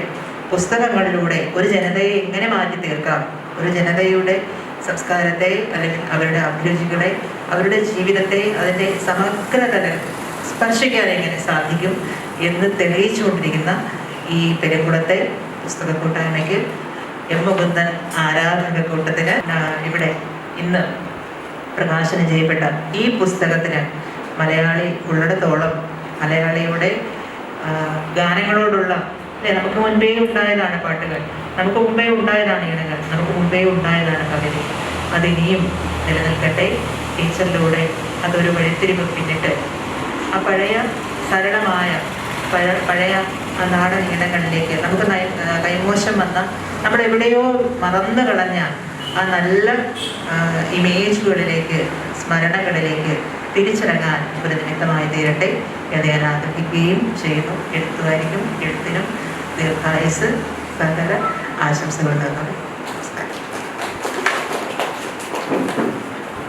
ഗ്രന്ഥശാലയുടെ പ്രസിഡന്റ് ബഹുമാനായ ശ്രീ പെരുങ്കുളം രാജീവ് അവர்கள், ഈ ഗ്രന്ഥശാലയുടെ സെക്രട്ടറി ബഹുമാനായ നികേഷ്, ബഹുമാനായ ഡോക്ടർ വിജേഷ് പെരുങ്കുളം അവർ ഈ പുസ്തക പ്രകാശന ചടങ്ങ് ഉദ്ഘാടനം ചെയ്ത് ഇവിടുന്ന് കടന്നുപോയ കേരളത്തിന്റെ ബഹുമാനായ ധനകാര്യ വകുപ്പ് മന്ത്രി ശ്രീ കെ എൻ ബാലഗോപാൽ അവർ, ഏറെ ആദരണീയായിട്ടുള്ള doctor Vatsala teacher, Shri N Sasikumar അവർ, ശ്രീ ബിനു കൊട്ടാരക്കര, ഈ പുസ്തക ഈ കവിത അല്ലെ ലളിതഗാന രചയിതാവ് ശ്രീമതി സുധീഷ്ണ ടീച്ചർ, പുസ്തകം ഏറ്റുവാങ്ങിയ കനിമൊഴി ടീച്ചർ, ബഹുമാനനായ ശ്രീ നൂറനാട് മോഹൻ അവർ, ഇവിടെ സന്നിഹിതരായിട്ടുള്ള ബഹുമാന്യരെ ഗുരുജനങ്ങളെ, ബാലവേദിയുടെ രക്ഷാധികാരി ശ്രീ ഗോപാൽജി, ബഹുമാനരായ മാധ്യമ പ്രവർത്തകർ, ഗുരുജനങ്ങളെ, സുഹൃത്തുക്കൾ. ഞാൻ ഈ മധുരം ഗായതി എന്ന് പറഞ്ഞ പുസ്തകം ഞാൻ വായിക്കാത്തത് കൊണ്ട് തന്നെ പുസ്തകത്തെ കുറിച്ചൊന്നും പറയുവാൻ എനിക്ക് കഴിയുന്നതുമില്ല. സുധീഷ്ണ ടീച്ചർ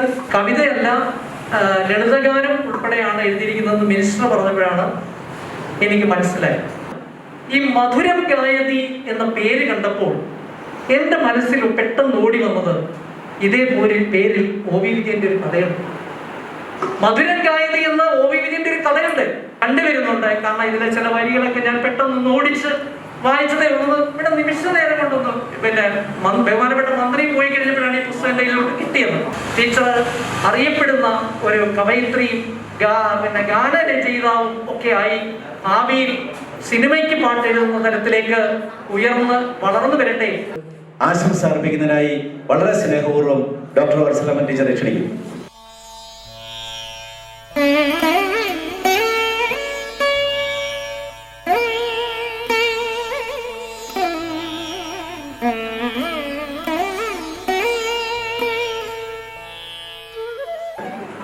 ചടങ്ങിന് സാന്നിധ്യം അരുളിയ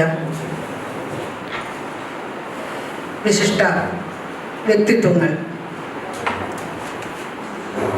ഇതിനെല്ലാം കാരണഭൂതയായ എൻ്റെ പ്രിയങ്കരിയായ സുധീഷ്ണ ടീച്ചർ, ബാബുജി സ്മാരക വായനശാലയുടെ പ്രസിഡന്റ് രാജീവ്, സെക്രട്ടറി വിജേഷ് മാഷ്, ഗ്രന്ഥശാല സംഘത്തിൻ്റെ ജില്ലാ ഭാരവാഹിയായിട്ടുള്ള ഞാനേറെ ബഹുമാനിക്കുന്ന രാജൻ ബോധി സർ, ഗ്രന്ഥശാലയുടെ വിവിധ പ്രവർത്തനങ്ങൾ കാഴ്ചവെച്ചുകൊണ്ടിരിക്കുന്ന പ്രസാധകൻ കൂടിയായിട്ടുള്ള ശ്രീ ഉർമ്മ മോഹൻ സർ, ആകാശവാണിയിൽ നിന്ന് എത്തിച്ചേർന്നിട്ടുള്ള ശശികുമാർ സർ, സുധീഷ്ണ ടീച്ചറിൻ്റെ സുഹൃത്തുക്കൾ, വിദ്യാർത്ഥികൾ, നല്ലവരായ നാട്ടുകാർ, വളരെ സന്തോഷം നിറഞ്ഞ ഒരു മുഹൂർത്തമാണിത്. അതോടൊപ്പം തന്നെ കൊട്ടാരക്കരയിൽ ഇരുന്നപ്പോൾ ഞങ്ങൾക്ക് ഒരു മികച്ച അധ്യാപിക എന്നുള്ള രീതിയിൽ മാത്രം സുധീഷ്ണ ടീച്ചറെ മനസ്സിലാക്കാൻ കഴിഞ്ഞിട്ടുള്ളൂ. അതിലൊരു നിരാശ തോന്നുന്നത് ഇത്രയും അധികം കഴിവുകൾ ഒരു എഴുത്തുകാരി അല്ലെങ്കിൽ ഒരു സംഗീതജ്ഞ അല്ലെങ്കിൽ ഒരു കവയത്രി എന്നുള്ള രീതിയിൽ കുറച്ചും കൂടി നേരത്തെ ടീച്ചർ ശ്രദ്ധിക്കപ്പെടാൻ ഉള്ള സാഹചര്യം എങ്ങനെ നഷ്ടപ്പെട്ടു പോയി എന്നുള്ളത് ഒരു ദുഃഖത്തോടു കൂടി ഞാൻ ഓർക്കുകയാണ്. എങ്കിലും അധികം താമസിയാതെ ആ ഒരു നേട്ടം കൈവരിക്കുവാൻ ഈ ബാബുജി സ്മാരക വായനശാലയിലൂടെയും അടൂർ ഗവൺമെൻറ് ഹയർ സെക്കൻഡറി സ്കൂളിലെ ടീച്ചറിൻ്റെ സഹപ്രവർത്തകരിലൂടെയൊക്കെ ഈ നേട്ടം കൈവരിക്കുവാൻ ടീച്ചർക്ക് കഴിഞ്ഞു എന്നുള്ളത് ഈ വൈകിയ വേളയിൽ ആനന്ദപ്രദമായി തോന്നുന്നു. അതിലൊരു പങ്കാളിയാകുവാൻ കഴിഞ്ഞതിലുള്ള ചാരിതാർത്ഥ്യം ഞാനിവിടെ രേഖപ്പെടുത്തുകയാണ്. ഇത്രയധികം എനിക്കൊരു കോവിഡ് കാലത്ത് പ്രോഗ്രാമിന് വളരെ കുറച്ച് മാത്രമേ നമ്മൾ പോകാറുള്ളൂ എങ്കിൽ പോലും ഞാൻ ഒന്ന് രണ്ട് കാര്യങ്ങൾ Sudheeshna teacher as an individual as A teacher എനിക്ക് ഇവാലുവേറ്റ് ചെയ്യാൻ കഴിയുന്ന രണ്ട് പോയിന്റ്സുകൾ. ഒത്തിരി റിസ്ക് എടുത്ത് നമ്മൾ വന്ന എനിക്ക് ടീച്ചർ എന്ന് പറയുമ്പം എങ്ങനെ അത് എക്സ്പ്ലെയിൻ ചെയ്യണം എന്നറിയില്ല. ഇത്രയും ടീച്ചറിൻ്റെ ജീവിതം മുഴുവൻ പോസിറ്റിവിറ്റിയാണ്. നെഗറ്റീവ് എന്ന് പറയുന്ന ഒരു കാര്യം നമുക്ക് കണ്ടുപിടിക്കാനേ സാധ്യമല്ല.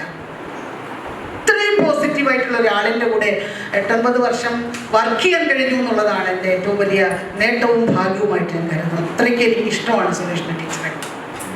ഞാൻ കൊട്ടാരക്കരയ്ക്ക് വേണ്ടി ടീച്ചർ വീണ്ടും വരട്ടെ എന്ന് പ്രാർത്ഥിക്കുന്ന കൂട്ടത്തിലാണ്. എനിക്ക് അടൂരിനോടുള്ള കുശുമ്പൊന്നുമല്ല, പക്ഷെ കൊട്ടാരക്കരയ്ക്ക് ഒരുപാട് നേട്ടങ്ങൾ ടീച്ചറിലൂടെ കിട്ടണം എന്ന് ആഗ്രഹിക്കുന്ന ഒത്തിരി കുട്ടികളും നാട്ടുകാരും ടീച്ചേഴ്സും ഒക്കെ ഇപ്പോഴും കൊട്ടാരക്കരയിലുണ്ട് എന്നുള്ളതാണ്. അപ്പോൾ നമ്മൾ വ്യക്തി എന്നുള്ള രീതിയിൽ അനലൈസ് ചെയ്യുകയാണെന്നുണ്ടെങ്കിൽ ഞാൻ പറയില്ലേ, എപ്പോൾ എന്ത് പറഞ്ഞാലും എനിക്കറിയാം. ഇപ്പോൾ ഈ പ്ലാമൂട് സ്കൂളിൻ്റെ ഗതി വളരെ ഒരു മോശപ്പെട്ട അവസ്ഥയിലോടുന്നൊരു സ്കൂളാണ്. ഞങ്ങൾ അതിനെയൊക്കെ ഒന്ന് സജീവമായിട്ട് കൊണ്ടുവരാൻ വേണ്ടി ബാബുജി സ്മാരക വായനശാലയുടെ നേതൃത്വത്തിൽ ഞങ്ങൾ എല്ലാവരും ശ്രമിച്ചുകൊണ്ടിരിക്കുകയാണ്. അതിൽ നിർണായകമായ ഒരു സ്വാധീനം ഇംഗ്ലീഷിൻ്റെ കാര്യത്തിൽ നിർവഹിച്ചുകൊണ്ടിരിക്കുന്ന ടീച്ചറാണ് സുധീഷ്ണ ടീച്ചർ. എപ്പോൾ ടീച്ചറിനെ വിളിച്ചാൽ ടീച്ചർ ആ ക്വസ്റ്റ്യൻ പേപ്പർ ഒന്ന് ഡിസ്കസ് ചെയ്യൂ, ആ ക്ലാസ് ഒന്ന് എടുക്കൂ, ആ പ്രോസ് ഒന്ന് എടുക്കൂ, ആ പോയം ഒന്ന് എടുക്കൂ, ഇന്നൊരു ഗൂഗിൾ മീറ്റ് വയ്ക്കട്ടെ, കുട്ടികൾക്ക് ഒത്തിരി ഡൗട്ട്സ് ഉണ്ട് എന്നൊക്കെ പറയുമ്പം എത്ര തിരക്കിൻ്റെ ഇടയിലും കുട്ടികൾ എന്ന് കേൾക്കുമ്പോൾ, കുട്ടികൾക്ക് പ്രയോജനകരം എന്ന് കേൾക്കുമ്പോൾ ചാടി വീഴുന്ന ഒരു ടീച്ചറെ നമുക്ക് വളരെ കുറച്ച് പേരിൽ മാത്രമേ അത് കാണാൻ കഴിയുള്ളൂ. നമ്മൾ തുറന്നു പറയണം, എല്ലാവരും ടീച്ചേഴ്സ് ആണെന്ന് പറഞ്ഞിട്ടൊന്നും കാര്യമൊന്നുമില്ല. കണിമോൾ ടീച്ചർ പറഞ്ഞതുപോലെ നമ്മുടെ ശരീരത്തോട് ചേർത്ത് നിർത്തുന്ന അല്ലെങ്കിൽ ആത്മാവിനോട് ചേർത്ത് നിർത്തുന്ന ഒരുപടി ടീച്ചേഴ്സ് എപ്പോഴും നമ്മുടെ കൂടെ ഉണ്ടാവും. അതിൽ പ്രധാനി തന്നെയാണ്, ഒന്നാം സ്ഥാനത്ത് തന്നെ നമ്മൾ ആ സ്ഥാനം കൽപ്പിക്കുന്ന ടീച്ചറാണ് സുധീഷ്ണ ടീച്ചർ. ഇനി ഇവരോടൊപ്പം ഒന്നും പ്രവർത്തിക്കാൻ കഴിയില്ലല്ലോ എന്ന് ഓർക്കുമ്പോൾ ഒരു നഷ്ടബോധം. എങ്കിലും PVHSന്റെ കാര്യം പറഞ്ഞപ്പോൾ നമ്മൾ ടീച്ചറെ നമുക്ക് വീണ്ടും ഒന്ന് ഒന്നിക്കാനുള്ള ഒരു അവസരമായിട്ട് നമ്മളിതിനെ കാണുകയാണ്. ആ സ്കൂളിലൂടെ നമുക്ക് വീണ്ടും ഒന്ന് ഒന്നിക്കാം എന്നുള്ള ആ കൂട്ടായ്മയിലൂടെ ടീച്ചറെ കാണാനും സംസാരിക്കാനും ഒക്കെ കഴിയും. അപ്പോൾ നമ്മളിത് പറയുമ്പോഴും മറന്നു പോകാൻ അല്ലെങ്കിൽ ഒരു കുറച്ചും കൂടി ഒരു ടോപ്പ് മോസ്റ്റ് ലെവലിൽ നിന്നുകൊണ്ട് അപ്രീഷിയേറ്റ് ചെയ്യേണ്ടുന്ന ഒരു വ്യക്തിത്വം നമ്മുടെ ശ്രീ തോമസ് സാറാണ്. നമ്മൾ എത്ര പറഞ്ഞാലും ശരി, സുധീഷ്ണ ടീച്ചർ എത്ര എഴുതണമെന്ന് വിചാരിച്ചാലും ശരി, എത്ര പബ്ലിഷ് ചെയ്യണമെന്ന് വിചാരിച്ചാലും ശരി, ഒക്കെ ഒരു വീട്ടമ്മ എന്നുള്ള രീതിയിൽ നമുക്കത് സധൈര്യം മുന്നോട്ട് കൊണ്ടുപോകണമെന്നുണ്ടെങ്കിൽ നമ്മുടെ കൂടെ നിൽക്കുന്ന നമ്മുടെ ലൈഫ് പാർട്ട്ണറുടെ സപ്പോർട്ടിന് വളരെ പ്രധാനപ്പെട്ട ഘടകമാണ്. അത് നമുക്ക് ഒരിക്കലും ഇത്രയും നല്ലൊരു മനുഷ്യനെ ഒരുപക്ഷെ ലൈഫ് പാർട്ട്ണറായിട്ട് കിട്ടിയതാണ് സുധീഷ്ണ ടീച്ചറുടെ ഏറ്റവും വലിയ ഒരു ജീവിത വിജയം എന്നുള്ളത് സംശയാതീതമായി നമുക്ക് പറയാവുന്ന കാര്യമാണ്. അത് അസൂയോടുകൂടി എല്ലാവർക്കും നോക്കി കാണാൻ പറ്റുന്ന ഒരു കാര്യം തന്നെയാണ്. അതുപോലെയാണ് മക്കളും. മോൻ്റെ പ്രിൻസിപ്പലായിട്ടിരിക്കാൻ എനിക്ക് കുറച്ചു കാലം കഴിഞ്ഞു. നല്ല 2 കുട്ടികളുണ്ട്, നല്ല ഫാമിലി സെറ്റപ്പ്. ഭാഗ്യവതിയാണ് ടീച്ചർ. ടീച്ചർ ഉയരങ്ങളിലേക്ക് പോകാൻ എപ്പോഴും സാറിൻ്റെ ഒരു സപ്പോർട്ട് കൂടെ ഉണ്ടാവും. ആ നേട്ടങ്ങൾ വനോളം എത്തട്ടെ. വയനാടിനോ അല്ലെങ്കിൽ കൊട്ടാരക്കരയ്ക്കോ അല്ലെങ്കിൽ കൊല്ലത്തിനോ മാത്രം അവകാശപ്പെടാൻ പറ്റാത്ത, കേരളത്തിലുടനീളം അല്ലെങ്കിൽ ലോകത്തിലുടനീളം എത്തപ്പെടുന്ന ഒരു വലിയ സംഗീത സാമ്രാജ്യമായി ടീച്ചർ മാറട്ടെ. സുധീഷ്ണ ടീച്ചറുടെ രചനകളെ കുറിച്ച് പറയുകയാണെങ്കിൽ ഇതൊരു നിമിത്തമായത് നമ്മുടെ കലയത്രി കണിമോൾ ടീച്ചർ. ഞാൻ ഓഫീസിൽ ഒരു ദിവസം ഇങ്ങനെ ഇരിക്കുമ്പോൾ ഒരു വിളി വരുന്നു. ടീച്ചറിനെ നേരത്തെ അറിയാം. ഞാൻ ഇപ്പോൾ ലളിതഗാന വിഭാഗം ആണ് നോക്കുന്നെങ്കിലും സാഹിത്യ വിഭാഗത്തിൽ ഒരുപാട് നേരം വർക്ക് ചെയ്തു, വർഷങ്ങൾക്ക് മുമ്പ്. അപ്പോൾ തന്നെ ആ കാലഘട്ടത്തിൽ തന്നെ കണിമോൾ ടീച്ചർ നമ്മുടെ വരാറുണ്ട് റെക്കോർഡ് ചെയ്യാൻ. അപ്പോൾ അതേ പരിചയം. പക്ഷെ ഇടയ്ക്ക് പിന്നെ ഞാൻ ട്രാൻസ്ഫർ ആയി പോവുകയും പിന്നെ തിരിച്ചു വന്ന് മറ്റ് സെക്ഷനുകളുടെ ഉത്തരവാദിത്തങ്ങൾ നോക്കുകയും ചെയ്യുന്നുണ്ട്. സാഹിത്യ വിഭാഗമായിട്ട് ബന്ധമില്ലായിരിക്കും, ടീച്ചറുമായി അടുപ്പമായി. അങ്ങനെ ഇരിക്കുമ്പോഴാണ് പെട്ടെന്ന് അപ്രതീക്ഷിതമായിട്ട് ഒരു വിളികൾ. അപ്പോൾ എൻ്റെ സഹപ്രവർത്തക സുധീഷ്ണ എന്ന പേരുള്ള ഒരു ടീച്ചർ ഇങ്ങനെ പാട്ടൊക്കെ എഴുതുന്നുണ്ട്, അയച്ചു തന്നിട്ടുണ്ടോ? അത് അയക്കാൻ പോകുന്നു. അയച്ചു തന്നിട്ടുണ്ടെന്നാണ് നോക്കണേ. അപ്പം ഞാനങ്ങനെ വന്ന് നോക്കിയത് ഈ വരുന്ന പാട്ടുകൾ നമ്മളൊരു ഫയലിൽ വെക്കുകയാണ്. ഞാൻ വന്ന് നോക്കിയപ്പോൾ ശരിയാണ്, അങ്ങനെ കുറച്ച് പാട്ടുകളുടെ വന്നിട്ട്. പക്ഷെ എന്നാലും അപ്പോഴുള്ള ആ ജോലി തിരക്കിനിടയിൽ പിന്നെ എടുക്കാം, പിന്നെ നോക്കാം വിചാരിച്ചിട്ട് ഞാൻ ഇങ്ങനെ മാറ്റി വയ്ക്കും. വീണ്ടും ടീച്ചർ 2 ആഴ്ച കഴിഞ്ഞ് വീണ്ടും ഒന്ന് റിമൈൻ എന്തെങ്കിലും ഒരു കഴമ്പുഴ സംഭവമായിരിക്കും അത് എടുത്തു. ഒരുപാട് പാട്ടോടെ വരാറുണ്ട്, ഒരുപാട് എഴുത്തുകാർ ലിറിക്സ് ഇങ്ങനെ അയക്കാം. അപ്പൊ നമ്മൾ ഒരു തിരക്കുള്ളത് കൊണ്ട് നമ്മൾ എടുത്ത് ഇങ്ങനെ ഫയലിൽ വെക്കുകയാണ്. പിന്നീട് സാവകാശത്തിൽ എടുത്ത് നോക്കുകയാണ്. ടീച്ചർ വീണ്ടും ഇങ്ങനെ റിമൈൻ ചെയ്തുകൊണ്ട് വീണ്ടും ഓർപ്പിച്ചുകൊണ്ട് ഞാൻ എടുത്ത് നോക്കുന്നത് ശരിയാണ്. നല്ല പാട്ടുകൾ, നല്ല ലിറിക്സ്, നല്ല വരികളാണ്. അങ്ങനെയാണ് ആദ്യമായിട്ട് ആകാശവാണി തിരുവനന്തപുരം നിലയത്തിൽ ആദ്യം, എനിക്ക് തോന്നുന്നു അതിന് മുമ്പ് കോഴിക്കോട് നിലയത്തിൽ എടുത്തു. കോഴിക്കോട് നിലയത്തിൽ പാട്ടെടുത്തു. ശേഷമാണ് നമ്മൾ തിരുവനന്തപുരം നിലയത്തിൽ പാട്ടെടുത്തത്. കവിതയോട് അടുത്ത് നിൽക്കുന്ന ലിറിക്സ് കാര്യങ്ങളാണ് എന്നാണ് ഞാനതിനെ വിലയിരുത്തുന്നത്. ഇത് കുറച്ച് ശ്രമിച്ചാൽ സസ്റ്റൈനബിൾ ആയിട്ട്, അതായത് നിരന്തരമായിട്ട് ശ്രമിച്ചു കഴിഞ്ഞാൽ ഒരു കവയിത്രിയായിട്ട് മാറാൻ പറ്റും. അപ്പൊ ഇന്ന് കേരളത്തിലെ സുഗതകുമാരി, ഞാനിപ്പോൾ അങ്ങനെയാണ് വിലയിരുത്തുന്നത്, സുഗതകുമാരി ടീച്ചറിന് ശേഷം ഏറ്റവും പ്രമുഖയായിട്ടുള്ള ഒരു കവയിത്രി ഉയർന്നു വരുന്ന കവയിത്രി എന്ന് പറയുന്നത് കണിമോൾ ടീച്ചറിന്റെ. കണിമോൾ ടീച്ചറിന്റെ ഒരു ഗൈഡൻസ് കൂടി കൊടുക്കുകയാണെന്ന് സുധീഷ് ടീച്ചറിന് ഒരു നല്ല കവയിത്രിയായിട്ട് മാറാം.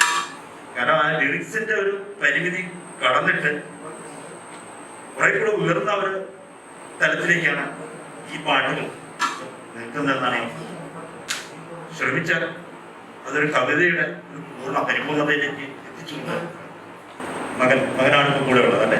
വീട്ടിലുള്ള അംഗങ്ങളോട് ശ്രമിച്ചു കഴിഞ്ഞാൽ ടീച്ചർ അതിനുള്ളൊരു ഭൗതിക സാഹചര്യമൊക്കെ ഒപ്പിച്ചു കൊടുത്തു കഴിഞ്ഞാൽ എഴുത്തുകാർക്ക് വേണ്ടതെന്ന് പറഞ്ഞു കഴിഞ്ഞാൽ അവരുടെ ആ ക്രിയേറ്റിവിറ്റി, സൃഷ്ടിപരത, അതിന്റെ സർഗാത്മകത അത് വിളയിച്ചെടുക്കാനുള്ള ഒരു ചാറ്റടി അത് ഒരുക്കി കൊടുക്കണം. പ്രോത്സാഹനവും പിന്നെ ഉത്തേജനവും പ്രഷറും ഉണ്ടായിരിക്കും ഇപ്പൊ ഇങ്ങനെ ഒരു നമ്മുടെ മുമ്പിൽ ഇങ്ങനെ ഒരു പുസ്തക രൂപത്തിൽ ഇത് പ്രത്യക്ഷപ്പെടാമെന്ന് ഞാൻ വിശ്വസിക്കുന്നു. എനിക്ക് വീണ്ടും വീണ്ടും കൂടുതൽ നല്ല ഉത്കൃഷ്ടമായിട്ടുള്ള രചനകൾ നടത്തിയിട്ട് വീണ്ടും ഇതുപോലെ പുസ്തകങ്ങൾ ടീച്ചറിന്റെ പേരിൽ പബ്ലിഷ് ചെയ്യാൻ ഇടവരട്ടെ എന്ന് ആശംസിച്ചുകൊണ്ട് എൻ്റെ വാക്കുകൾ സംസാരിക്കും. ബഹുമാനപ്പെട്ട അധ്യക്ഷൻ, മറ്റ് വേദിയിലും സദസ്സിലും ഇരിക്കുന്ന ബഹുമാനപ്പെട്ടവരും പ്രിയപ്പെട്ടവരും, സുധീഷ്ണ ടീച്ചറിനെ ഒരു കവയത്രിയായിട്ട് കാണാൻ എനിക്ക് കഴിയില്ല. കാരണം അതിൻ്റെ ഒരു കൂടപ്പുറപ്പായിട്ടാണ് ഞാൻ കാണുന്നത്. അവിചാരിതമായിട്ടാണ് ഞാൻ ഈ കവർ വരയ്ക്കാൻ ടീച്ചറിനെ ഏൽപ്പിക്കുന്നത്. എങ്കിലും അതിനു മുമ്പൊക്കെ ഒരുപാട് ഹൃദയബന്ധമുള്ളൊരു ജ്യേഷ്ഠ സഹോദരിയാണ് എനിക്ക് സുധീഷ്ണ ടീച്ചർ. ഇടറി വീഴുന്ന സമയങ്ങളിൽ ഒരു കൈത്താങ്ങായി നിൽക്കുന്ന എൻ്റെ അമ്മയുടെ വയറ്റിൽ പിറക്കാതെ പോയൊരു ജ്യേഷ്ഠ സഹോദരി. അതാണ് എനിക്ക് ഇന്നും സുധീഷ്ണ. അപ്പൊ ഈ മധുരം ഗായകതയെ കുറിച്ച് ഞാൻ കൂടുതലൊന്നും പറയുന്നില്ല, എല്ലാവരും വായിച്ച് അതിൻ്റെ ആഴങ്ങളിലേക്ക് പോവുക. അപ്പൊ ഈ പുസ്തകഗ്രാമത്തിൽ ബാബുജി പുസ്തകഗ്രാമത്തിൽ നിൽക്കാൻ ഈ ഒരു സമയം ഒരു വലിയ ഭാഗ്യനിമിഷമായി കരുതുന്നു. അതോടൊപ്പം തന്നെ ഈ പുസ്തകത്തിൻ്റെ കവറും കുറച്ച് ഇല്ലസ്ട്രേഷനൊക്കെ വരയ്ക്കാൻ സാധിച്ചതിലും വളരെ എനിക്ക് സുധീഷ്ണ ടീച്ചറോട് നന്ദിയുണ്ട്. അതുപോലെ മുൻപ് മോഹൻ സാറാണ് ഇതിനൊക്കെ പിന്നെ പ്രവർത്തിച്ചത്. അദ്ദേഹത്തിനോടും ഒരു കടപ്പാടുണ്ട്. അപ്പോൾ ഈ നിമിഷത്തെ ഹൃദയത്തിൽ ചേർത്ത് വെച്ചുകൊണ്ട് സുധീഷ്ണ ടീച്ചറിൻ്റെ വിരൽത്തുമ്പിൽ നിന്നും ഇനി നിരവധി ലളിതഗാനങ്ങളും കവിതകളും ഒക്കെ പിറവിയെടുക്കട്ടെ എന്ന് ആശംസിച്ചുകൊണ്ട് ഈ ഇവിടെ എത്തിച്ചേർന്ന എൻ്റെ പ്രിയപ്പെട്ടവർക്കെല്ലാം 1000 ആശംസകളും അർപ്പിച്ചുകൊണ്ട് ഞാൻ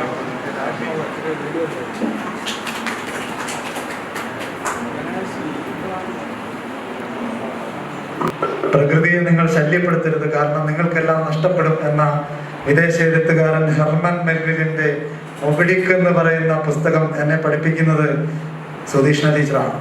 ഞങ്ങളൊരു കുടുംബം പോലെയായിരുന്നു കൊട്ടാരക്കര ഗവൺമെന്റ് ഹയർ സെക്കൻഡറി സ്കൂളിൽ. ഞങ്ങളുടെ അമ്മയായിട്ട് വത്സലാമ്മ ടീച്ചർ നിൽക്കുന്നു, ഞങ്ങൾ പിള്ളേരായിട്ട് കുറെ 10-21 പേര് നിൽക്കുന്നു.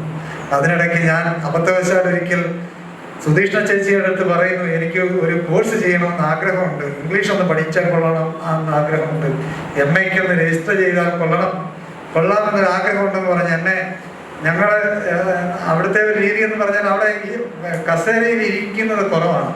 ഇപ്പോഴും അതൊക്കെ ആലോചിച്ച് നോക്കുമ്പോൾ അധ്യാപകൻ എന്തോ ഒരു സുഖം അനുഭവിക്കുന്ന കൂട്ടരാണ് ഈ കോവിഡ് കാലത്ത് എന്ന് ഈ മാസം ഈ പൈസ അക്കൗണ്ടിൽ വരുമ്പോൾ അതൊക്കെ എടുത്ത് ചെലവാക്കാനൊക്കെ എന്ത് ചില മാനസികമായ വലിയ ബുദ്ധിമുട്ടാണ് തുറന്ന് പറയുക. കാരണം ആവശ്യമുള്ള പൈസയല്ല ഈ കിട്ടുന്നത്, ഒന്നും ചെയ്തിട്ടുള്ള പൈസയല്ല അധ്യാപകന് കിട്ടുന്നത്.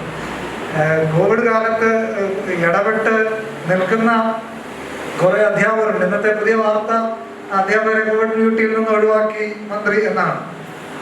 പക്ഷേ കൂടുതൽ പേരും 90% പേരും ഈ പൈസ എന്ന് പറഞ്ഞാൽ ഈ കണ്ടമാനം പൈസ എനിക്ക് ആകെ അത് മേടിക്കുമ്പോഴത്തെ ഒരു ആശ്വാസം, നമ്മൾ ഈ വായനശാല പ്രവർത്തനങ്ങളൊക്കെ കുറച്ച് ചെയ്യുന്നുണ്ട്. ഇതൊന്നും ചെയ്യാതെ എത്രയോ പേര് ഇത് വാങ്ങിച്ചുകൊണ്ട് പോകുന്നു. അപ്പോൾ അതിൻ്റെ ഇടയ്ക്ക് പിന്നെ ഞങ്ങളെയൊക്കെ എന്നെ ഞങ്ങളുടെ ബീനാലസ് എന്ന് പറഞ്ഞ വേറെ ടീച്ചർ കൂടാണ് ഇംഗ്ലീഷിൽ രജിസ്റ്റർ ചെയ്തത്. ഞങ്ങളെ ഓടിച്ചിട്ട് പിടിക്കും ചേച്ചി. ഞങ്ങൾ എന്തെങ്കിലുമൊക്കെ കാര്യങ്ങൾക്ക് പോകുമ്പോൾ വിശേഷമാ ഇന്ന് ക്ലാസ് ഉണ്ട്, വിശേഷമല്ല ഭാഷകൾ കൂടെ ചേർത്ത് വിളിക്കും. ക്ലാസ് ഉണ്ടെന്ന് പറഞ്ഞിട്ട് വിളിച്ചിരുത്തി ക്ലാസ് എടുക്കും. ക്ലാസ് എടുക്കുമെന്ന് പറഞ്ഞാൽ അത് ചെന്നിരിക്കാൻ പ്രയാസമാണ്. കാരണം 2 മണിക്കൂർ കഴിയാതെ വിടത്തില്ല. അതാണ് ഈ ക്ലാസ് എടുക്കുന്നതാണ് എടുത്തോണ്ടിരുന്നാൽ. കാരണം പ്രത്യേക പ്രതിഫലമൊന്നും ഇല്ലാതെ ക്ലാസ് എടുക്കാൻ നമ്മളവിടെ കുത്തിരുന്നല്ല പറ്റും. ചെറുപ്പകാലത്ത് നമുക്ക് ക്ലാസ്സിലിരിക്കാൻ എല്ലാവർക്കും ബുദ്ധിമുട്ടാകുമ്പോൾ നമുക്ക് ബുദ്ധിമുട്ടാണ്. പിള്ളേരുടെ അടുത്ത് പഠിപ്പിക്കുമ്പോൾ നമ്മളതൊന്നും പക്ഷേ അതൊന്നും ചിന്തിക്കുന്നില്ല. പഠിച്ച് വീട്ടിൽ കൊണ്ടുപോകും. ശനിയും ഞായറും വീട്ടിൽ വരാൻ പറയും. സാറേ മോനും ഒക്കെ ഉണ്ടാകും. അവിടുത്തെ ക്ലാസ് എടുത്ത് എന്തുവരെ ഞങ്ങളെ അത് തട്ടി അപ്പുറത്ത് ഇടിയിപ്പിച്ചത്. അത് ഞങ്ങളുടെ മെച്ചമല്ല, ചേച്ചിയുടെ മെച്ചമാണെന്ന് വിചാരിക്കുന്നു. ഞാൻ പറഞ്ഞതിൻ്റെ അതൊക്കെ ചേച്ചി അതൊക്കെ ശരിയായിരിക്കും. എന്നാലും ആ നന്മ, ഈ വളരെ നന്മ നിറഞ്ഞ ഒരു അന്തരീക്ഷം എനിക്ക് വളരെ സന്തോഷമാണ്. കണിമോൾ ടീച്ചറിനെ പുസ്തകഗ്രാമമൊക്കെ ഒന്ന് കാണിക്കണമെന്ന് കഴിഞ്ഞ പ്രാവശ്യം കണ്ടപ്പോഴും സംസാരിച്ചിരുന്നു. ടീച്ചറിൻ്റെ സാറ് മോഹൻ സാർ വളരെ സജീവമായിട്ട് പുസ്തകങ്ങളിൽ തന്നെ ജനിച്ച് ജീവിക്കുന്ന ആളാണ്. ഞാൻ കാണുന്നത് ഡിഗ്രിക്ക് 2ാം വർഷം പന്തളം കോളേജിൽ പഠിക്കുമ്പോൾ അവിടെ വെച്ചാണ് കാണുന്നത്. അന്നേ ഉന്മമാസികയുമായിട്ടും ചെറിയ കക്ഷിയൊന്നും അല്ല ഇരിക്കുന്നത്. എനിക്ക് ഇവരോടുള്ള ഏറ്റവും വലിയ അതൊരു കമലാദാസിനോട് വലിയ അടുപ്പമുള്ളവരായിരുന്നു 2 പേര്. ആദർകുട്ടി എന്ന് വിളിക്കുന്ന 2 പേർക്കും വലിയ അടുപ്പമുണ്ടായിരുന്നു. പുസ്തകങ്ങളൊക്കെ കമലാദാസിൻ്റെ പുസ്തകങ്ങൾ ഇവർക്ക് മാത്രമേ കൊടുത്തിട്ടുള്ളൂ എന്നൊക്കെയുള്ള കാര്യം. അങ്ങനെ ഈ നന്മ പറ്റാത്ത ഇടങ്ങളായിട്ട് നമ്മൾ ഇന്നും തിരിച്ചറിയുന്ന ചില ഇടങ്ങളാണ്. അതുകൊണ്ടാണ് ഈ 12-ാം മണിക്കും 1 മണി ആവാറായി നമ്മൾ വിഷയമില്ലാതെ ഇരിക്കുന്നത്. അപ്പോൾ ഇതിൻ്റെ കൂടെ ചേർന്നിരിക്കാനും ഒക്കെയുള്ള ഒരു അവസരം കിട്ടിയത് വലിയ ഭാഗ്യമായിട്ട് കരുതുന്നു. മനസ്സില ടീച്ചർ ഇനി ഞാൻ പറയണ്ടല്ലോ, നമ്മൾ ഈ നിൽക്കുന്നതിൻ്റെ അടിത്തറ തന്നെ ടീച്ചറാണ്. ഞങ്ങൾ പറഞ്ഞ ഒരു വാക്കാണ് വിജേഷ് കുട്ടി ഇത് ചെയ്ത് തുടങ്ങിക്കോ നമ്മൾ ഉണ്ട് എന്ന് പറഞ്ഞിട്ട് വാക്കിലാണ് ഈ പ്രസ്ഥാനം തന്നെ നിൽക്കുന്നത്. ഇത് കഴിഞ്ഞിട്ട് എത്ര പ്രസ്ഥാനങ്ങൾ അവരുക്കുള്ളതുണ്ടായെന്നറിയാം. ഇവിടെ കൈരളി കലാ സാംസ്കാരിക സമിതി, കരുതൽ എന്നൊക്കെ പറഞ്ഞ ധാരാളം പ്രസ്ഥാനങ്ങൾ പെരുങ്കുളത്തെ ഇന്ന് ഇന്ത്യ അറിയുന്ന, ലോകം അറിയുന്ന ഒരു നാടാക്കി മാറ്റിയതിൻ്റെ തുടക്കം കൊട്ടാരക്കര ഗവൺമെൻറ് ഹയർ സെക്കൻഡറി സ്കൂളിൽ നിന്നാണ്. അപ്പം അതിൻ്റെ എല്ലാ സ്നേഹവും സന്തോഷവും ഞങ്ങൾക്കുണ്ട്. ചേച്ചിയുടെ പുസ്തകത്തിലെ എല്ലാ കവിതകളും വായിക്കാൻ പറ്റിയിട്ടില്ല, എങ്കിലും വായിച്ചിട്ടുണ്ട്. പറഞ്ഞതിൽ നിന്ന് വ്യത്യസ്തമല്ല. പ്രകൃതി, റൊമാൻറ്റിക്, ചങ്ങമ്പുഴ കവിതകൾ വായിക്കുന്ന അതേ ഒരു സന്തോഷത്തോടു കൂടി വായിക്കാൻ പറ്റുന്ന കവിതകളാണ്. എല്ലാ നന്മകളും നേരുന്നു. നമുക്കിവിടെ അഭിജിത്ത് ടീച്ചറിന്റെ ഒരു ഗാനം ഇവിടെ ആലപിക്കും.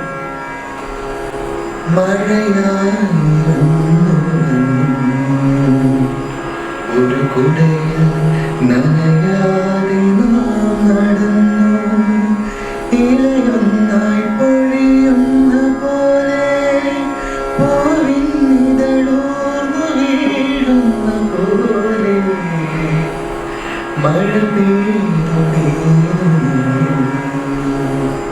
നാം നമ്മെ മറന്നു.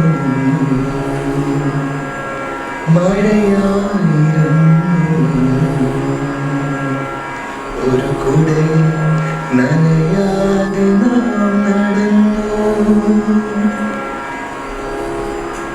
ഒരു മഞ്ഞ മന്ദാരം വിളിപ്പൂട്ടി മൗനം നുകർന്നു നാം ഇന്നു. ഒരു മഞ്ഞ മന്ദാരം വിളിപ്പൂട്ടി മൗനം നുകർന്നു നാം ഇന്നു. മധുരമൊരോർമ്മയിൽ മരമൊന്നുലഞ്ഞു പോയി, മഴയിൽ കുതിർന്നു നിന്നു. മന്ദാരമഴയിൽ കുതിർന്നു മഴയായിരുന്നു. ഒരു കുടയിൽ നനയാതെ നാം നടന്നു. പ്രണയാ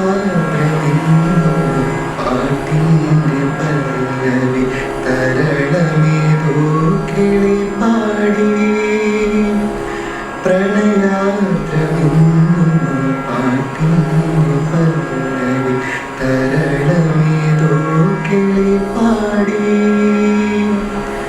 മൃദുലമി പൂവിതൾ ചൊടിയിലെ തേൻ കണം മധുരം പകർന്നു നിന്നു സുഖദം മറന്നു മഴയായിരുന്നു ഒരു കുടയും നനയാതെ നാം നടന്നു ഇലയൊന്നായി പൊഴിയുന്ന പോലെ പൂവിന്നിതളൂർന്നു വീഴുന്ന പോലെ മഴ പെയ്തു നാം നമ്മെ മറന്നു മറുപടി പ്രസംഗത്തിനായി സ്നേഹപൂർവ്വം സുധീർ ടീച്ചറെ ക്ഷണിക്കുന്നു. 1 മണിയാവുന്നു. അപ്പൊ ഞാൻ നിങ്ങളോട് ചെയ്യാവുന്ന ഏറ്റവും വലിയ നന്മ എത്രയും പെട്ടെന്ന് സംസാരിച്ച് തീർക്കുക എന്നതാവും. പക്ഷെ കുറച്ച് നന്ദി പറയാനുണ്ട്. ആദ്യം തന്നെ ബാപ്പുജി വായനശാലയോടാണ് നന്ദി പറയാനുള്ളത്. കാരണം നമ്മുടെ പ്രിൻസിപ്പൽ ടീച്ചർ പറഞ്ഞതുപോലെ ഞാനൊരു ഭാഗ്യവതിയാണ്. കാരണം ഞാൻ ഒന്നും ചെയ്തിട്ടില്ല. എന്നെ കൊണ്ട് സ്നേഹനിധികളായ നിങ്ങളെല്ലാവരും, കഴിഞ്ഞ ദിവസം ഞാൻ പറഞ്ഞതുപോലെ വിജേഷ് മാഷിന്റെ അനുജൻ സുജേഷ് മാഷ് എന്നെ വിളിച്ചപ്പോൾ ഞാൻ പറഞ്ഞതുപോലെ ഒരു ഇലയായിരുന്നു, വെള്ളത്തിൽ വീണ ഒരു ഇല. അതിനെ ഇങ്ങനെ ഒഴുക്കി കൊണ്ടുപോയി കുറേ പേർ സ്നേഹത്തോടെ. അത് മാത്രമാണ് എൻ്റെ ജീവിതത്തിൽ സംഭവിച്ചത്. അതുകൊണ്ട് തന്നെ കൂടുതൽ സംസാരിക്കാനോ കൂടുതൽ അവകാശവാദങ്ങൾ ഉന്നയിക്കാനോ ഒന്നുമില്ല. ഉള്ള കുറച്ച് കാര്യങ്ങൾ പുസ്തകത്തിൽ സമർപ്പണ പേജിൽ എഴുതിയിട്ടുണ്ട്, വായിക്കണേ. ബാപ്പുജി വായനശാലയോട് നന്ദി പറയാനുള്ളത് എൻ്റെ പ്രിയ അനുജൻ കൊട്ടാരക്കര സ്കൂളിൽ വെച്ച് അവിടെ ഒരുപാട് സാംസ്കാരിക പ്രവർത്തനങ്ങളുണ്ടല്ലോ, വേദികളുണ്ട്, കവിയരങ്ങുകൾ, കവിതാരചന, തണൽ കൂട്ടായ്മ. ഒരു വ്യക്തിയെ ഇൻസ്പയർ ചെയ്യുന്ന കുറേ നല്ല ഘടകങ്ങൾ അവിടെ ഉണ്ട്. പോസിറ്റീവ് ഊർജം നിറഞ്ഞു നിൽക്കുന്ന ഒരു അന്തരീക്ഷം. കൊട്ടാരക്കര ഗണപതി ക്ഷേത്രത്തിന് തൊട്ടടുത്തൊരു സരസ്വതി ക്ഷേത്രം.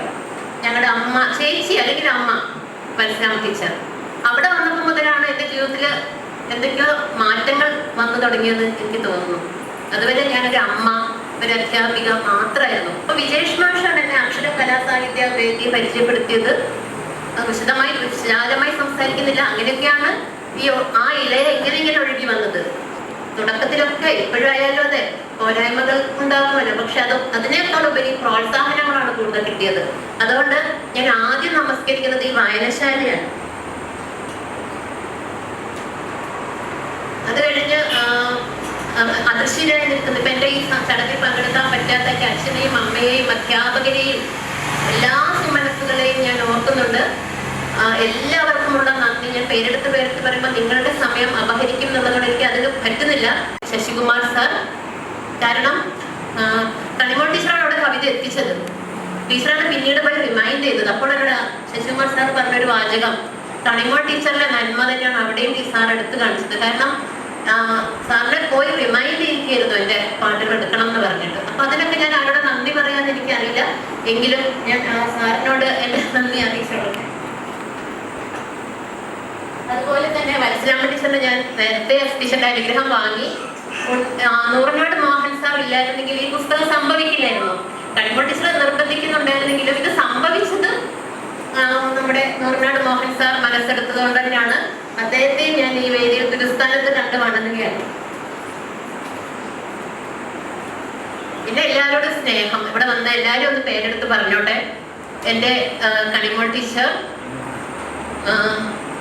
ബിനു സാർ എനിക്ക് ചിത്രം വരച്ചു തന്നു. പറഞ്ഞപ്പോൾ സാർ വലിയ തിരക്കിലായിരുന്നു. സ്നേഹത്തോടെ ചേച്ചിക്കായി വരച്ചു തന്നു. വായനശാലയുള്ള എല്ലാവരെയും ഞാൻ രാജീവ് സാറിന്റെ പേരിൽ എല്ലാവരെയും ഞാൻ സാറിനെ റെപ്രസെന്റ് ചെയ്തുകൊണ്ട് നന്ദി പറയാണ്. പിന്നെ എൻ്റെ ഉറ്റ സ്നേഹിതയായ ആഷ, ജിഷയൊക്കെ വന്നിട്ടുണ്ട്. എൻ്റെ സഹപ്രവർത്തക പ്രിയ ടീച്ചറുണ്ട്. ശശികുമാർ സാറിന്റെ കുടുംബം ഇവിടെ വന്നിട്ടുണ്ട്. പിന്നെ മദൻ സാറുണ്ട് അവിടെ.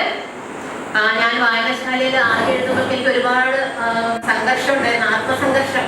നന്നാവുന്നില്ല, എഴുതുമ്പോൾ നന്നാവുന്നില്ല എന്നൊക്കെ ഒരു എടുക്കേണ്ട തീർച്ചയായും ഉണ്ടാവുമല്ലോ. ആ സമയത്ത് എൻ്റെ കൂടെ നിന്ന് പ്രോത്സാഹിപ്പിച്ച മദൻ സാർ ഇവിടെ എത്തിയിട്ടുണ്ട്. സാറിനോടുള്ള നന്ദി അറിയിക്കുന്നുണ്ട്. അല്ലെങ്കിൽ വിട്ടുപോകാൻ പോയിട്ടുണ്ടാവുക സാറോട്. സാറ് നേരത്തെ പറഞ്ഞ കാര്യം ഹൃദയത്തോട് ചേർത്ത് വെക്കുന്നു. നന്ദി അറിയിക്കുന്നു. ശിബിരാജ് സാറിനെ നന്ദി അറിയിക്കുന്നു. അതുപോലെ മാധ്യമ പ്രവർത്തകരുണ്ടായിരുന്നു. മന്ത്രി ഈ ചടങ്ങിനെ ധന്യമാക്കി കടന്നുപോയ അദ്ദേഹത്തിന് നന്ദി അർപ്പിക്കുന്നു. ഞങ്ങളുടെ കിരൺ മോദി, ഞങ്ങളുടെ സ്വന്തം കിരൺ മോദിയുടെ അച്ഛൻ സാറിന് എൻ്റെ നന്ദി അർപ്പിക്കുന്ന. സമയം കുറഞ്ഞതുകൊണ്ട് മാത്രം ഞാൻ പറഞ്ഞു നിർത്തിയതാണ്. നിങ്ങളോടുള്ള കരുതലാണെന്ന് മാത്രം ഓർക്കുക. ബാക്കി നന്ദി പുസ്തകത്തിൽ രേഖപ്പെടുത്തിയിട്ടുണ്ട്, മനസ്സിലുമുണ്ട്. ഇനി ആർക്കെങ്കിലും അയ്യോ തോമസ് സാർ അത് ഞങ്ങൾ പരസ്പരം പറയേണ്ടതാണല്ലോ, പരസ്യമായിട്ടാണെങ്കിലും. എങ്കിലും എന്റെ 21 വയസ്സിലാണ് ഞാൻ പറയാൻ പറഞ്ഞൊരു കാര്യം പറയാനുണ്ട്. ഈ വയനാടിനെ പ്രതിനിധീകരിച്ചാണ് ഞാൻ ഇവിടെ നിൽക്കുന്നതെങ്കിലും ഇവിടുന്ന് കിട്ടിയ സ്നേഹം മുഴുവനും വയനാട്ടുകാരിയോടാണ്. ഞാൻ ഇവിടെ വന്നപ്പോൾ മുതൽ ഞാൻ എവിടെയെല്ലാം ജോലി ചെയ്തിട്ടുണ്ടോ, ആരെയെല്ലാം പരിചയപ്പെട്ടോ, ബസ്സിൽ പരിചയപ്പെടുന്നവർ പോലും വയനാട് എന്ന് പറയുമ്പോഴത്തേക്ക് ഒരു സ്പെഷ്യൽ സ്നേഹമാണ്. അതിന് കൊട്ടാരക്കരക്കാരോട് ഞാൻ നന്ദി പറയുകയാണ്. മകൾ പഠനത്തിലാണ്, അച്ഛനമ്മ, ഹസ്ബൻഡിന്റെ അമ്മ, എല്ലാവർക്കും നന്ദി. വൈകിയ വേള ഞാൻ കുറേ പറഞ്ഞാൽ അത് മുഷിവാകും എന്നതുകൊണ്ട് മാത്രം കണിമോൾ ടീച്ചർ, പ്രിയ ടീച്ചർ, അഭിജിത്ത്, എല്ലാവർക്കും ഇവിടെ സന്നിഹിതരായ എല്ലാവർക്കും നന്ദി. ഞാൻ ഒന്നുമല്ലായിരുന്നു, നിങ്ങളുടെ സ്നേഹമാണ് എന്നെ ഈ വേദിയിൽ ഇപ്പോൾ നിർത്തിയത്. അതിന് നന്ദി. ഇനി ആരെങ്കിലും വിട്ടുപോയിട്ടുണ്ടെങ്കിൽ ക്ഷമിക്കണം. എല്ലാവർക്കും ഒരിക്കൽ കൂടി നന്ദി.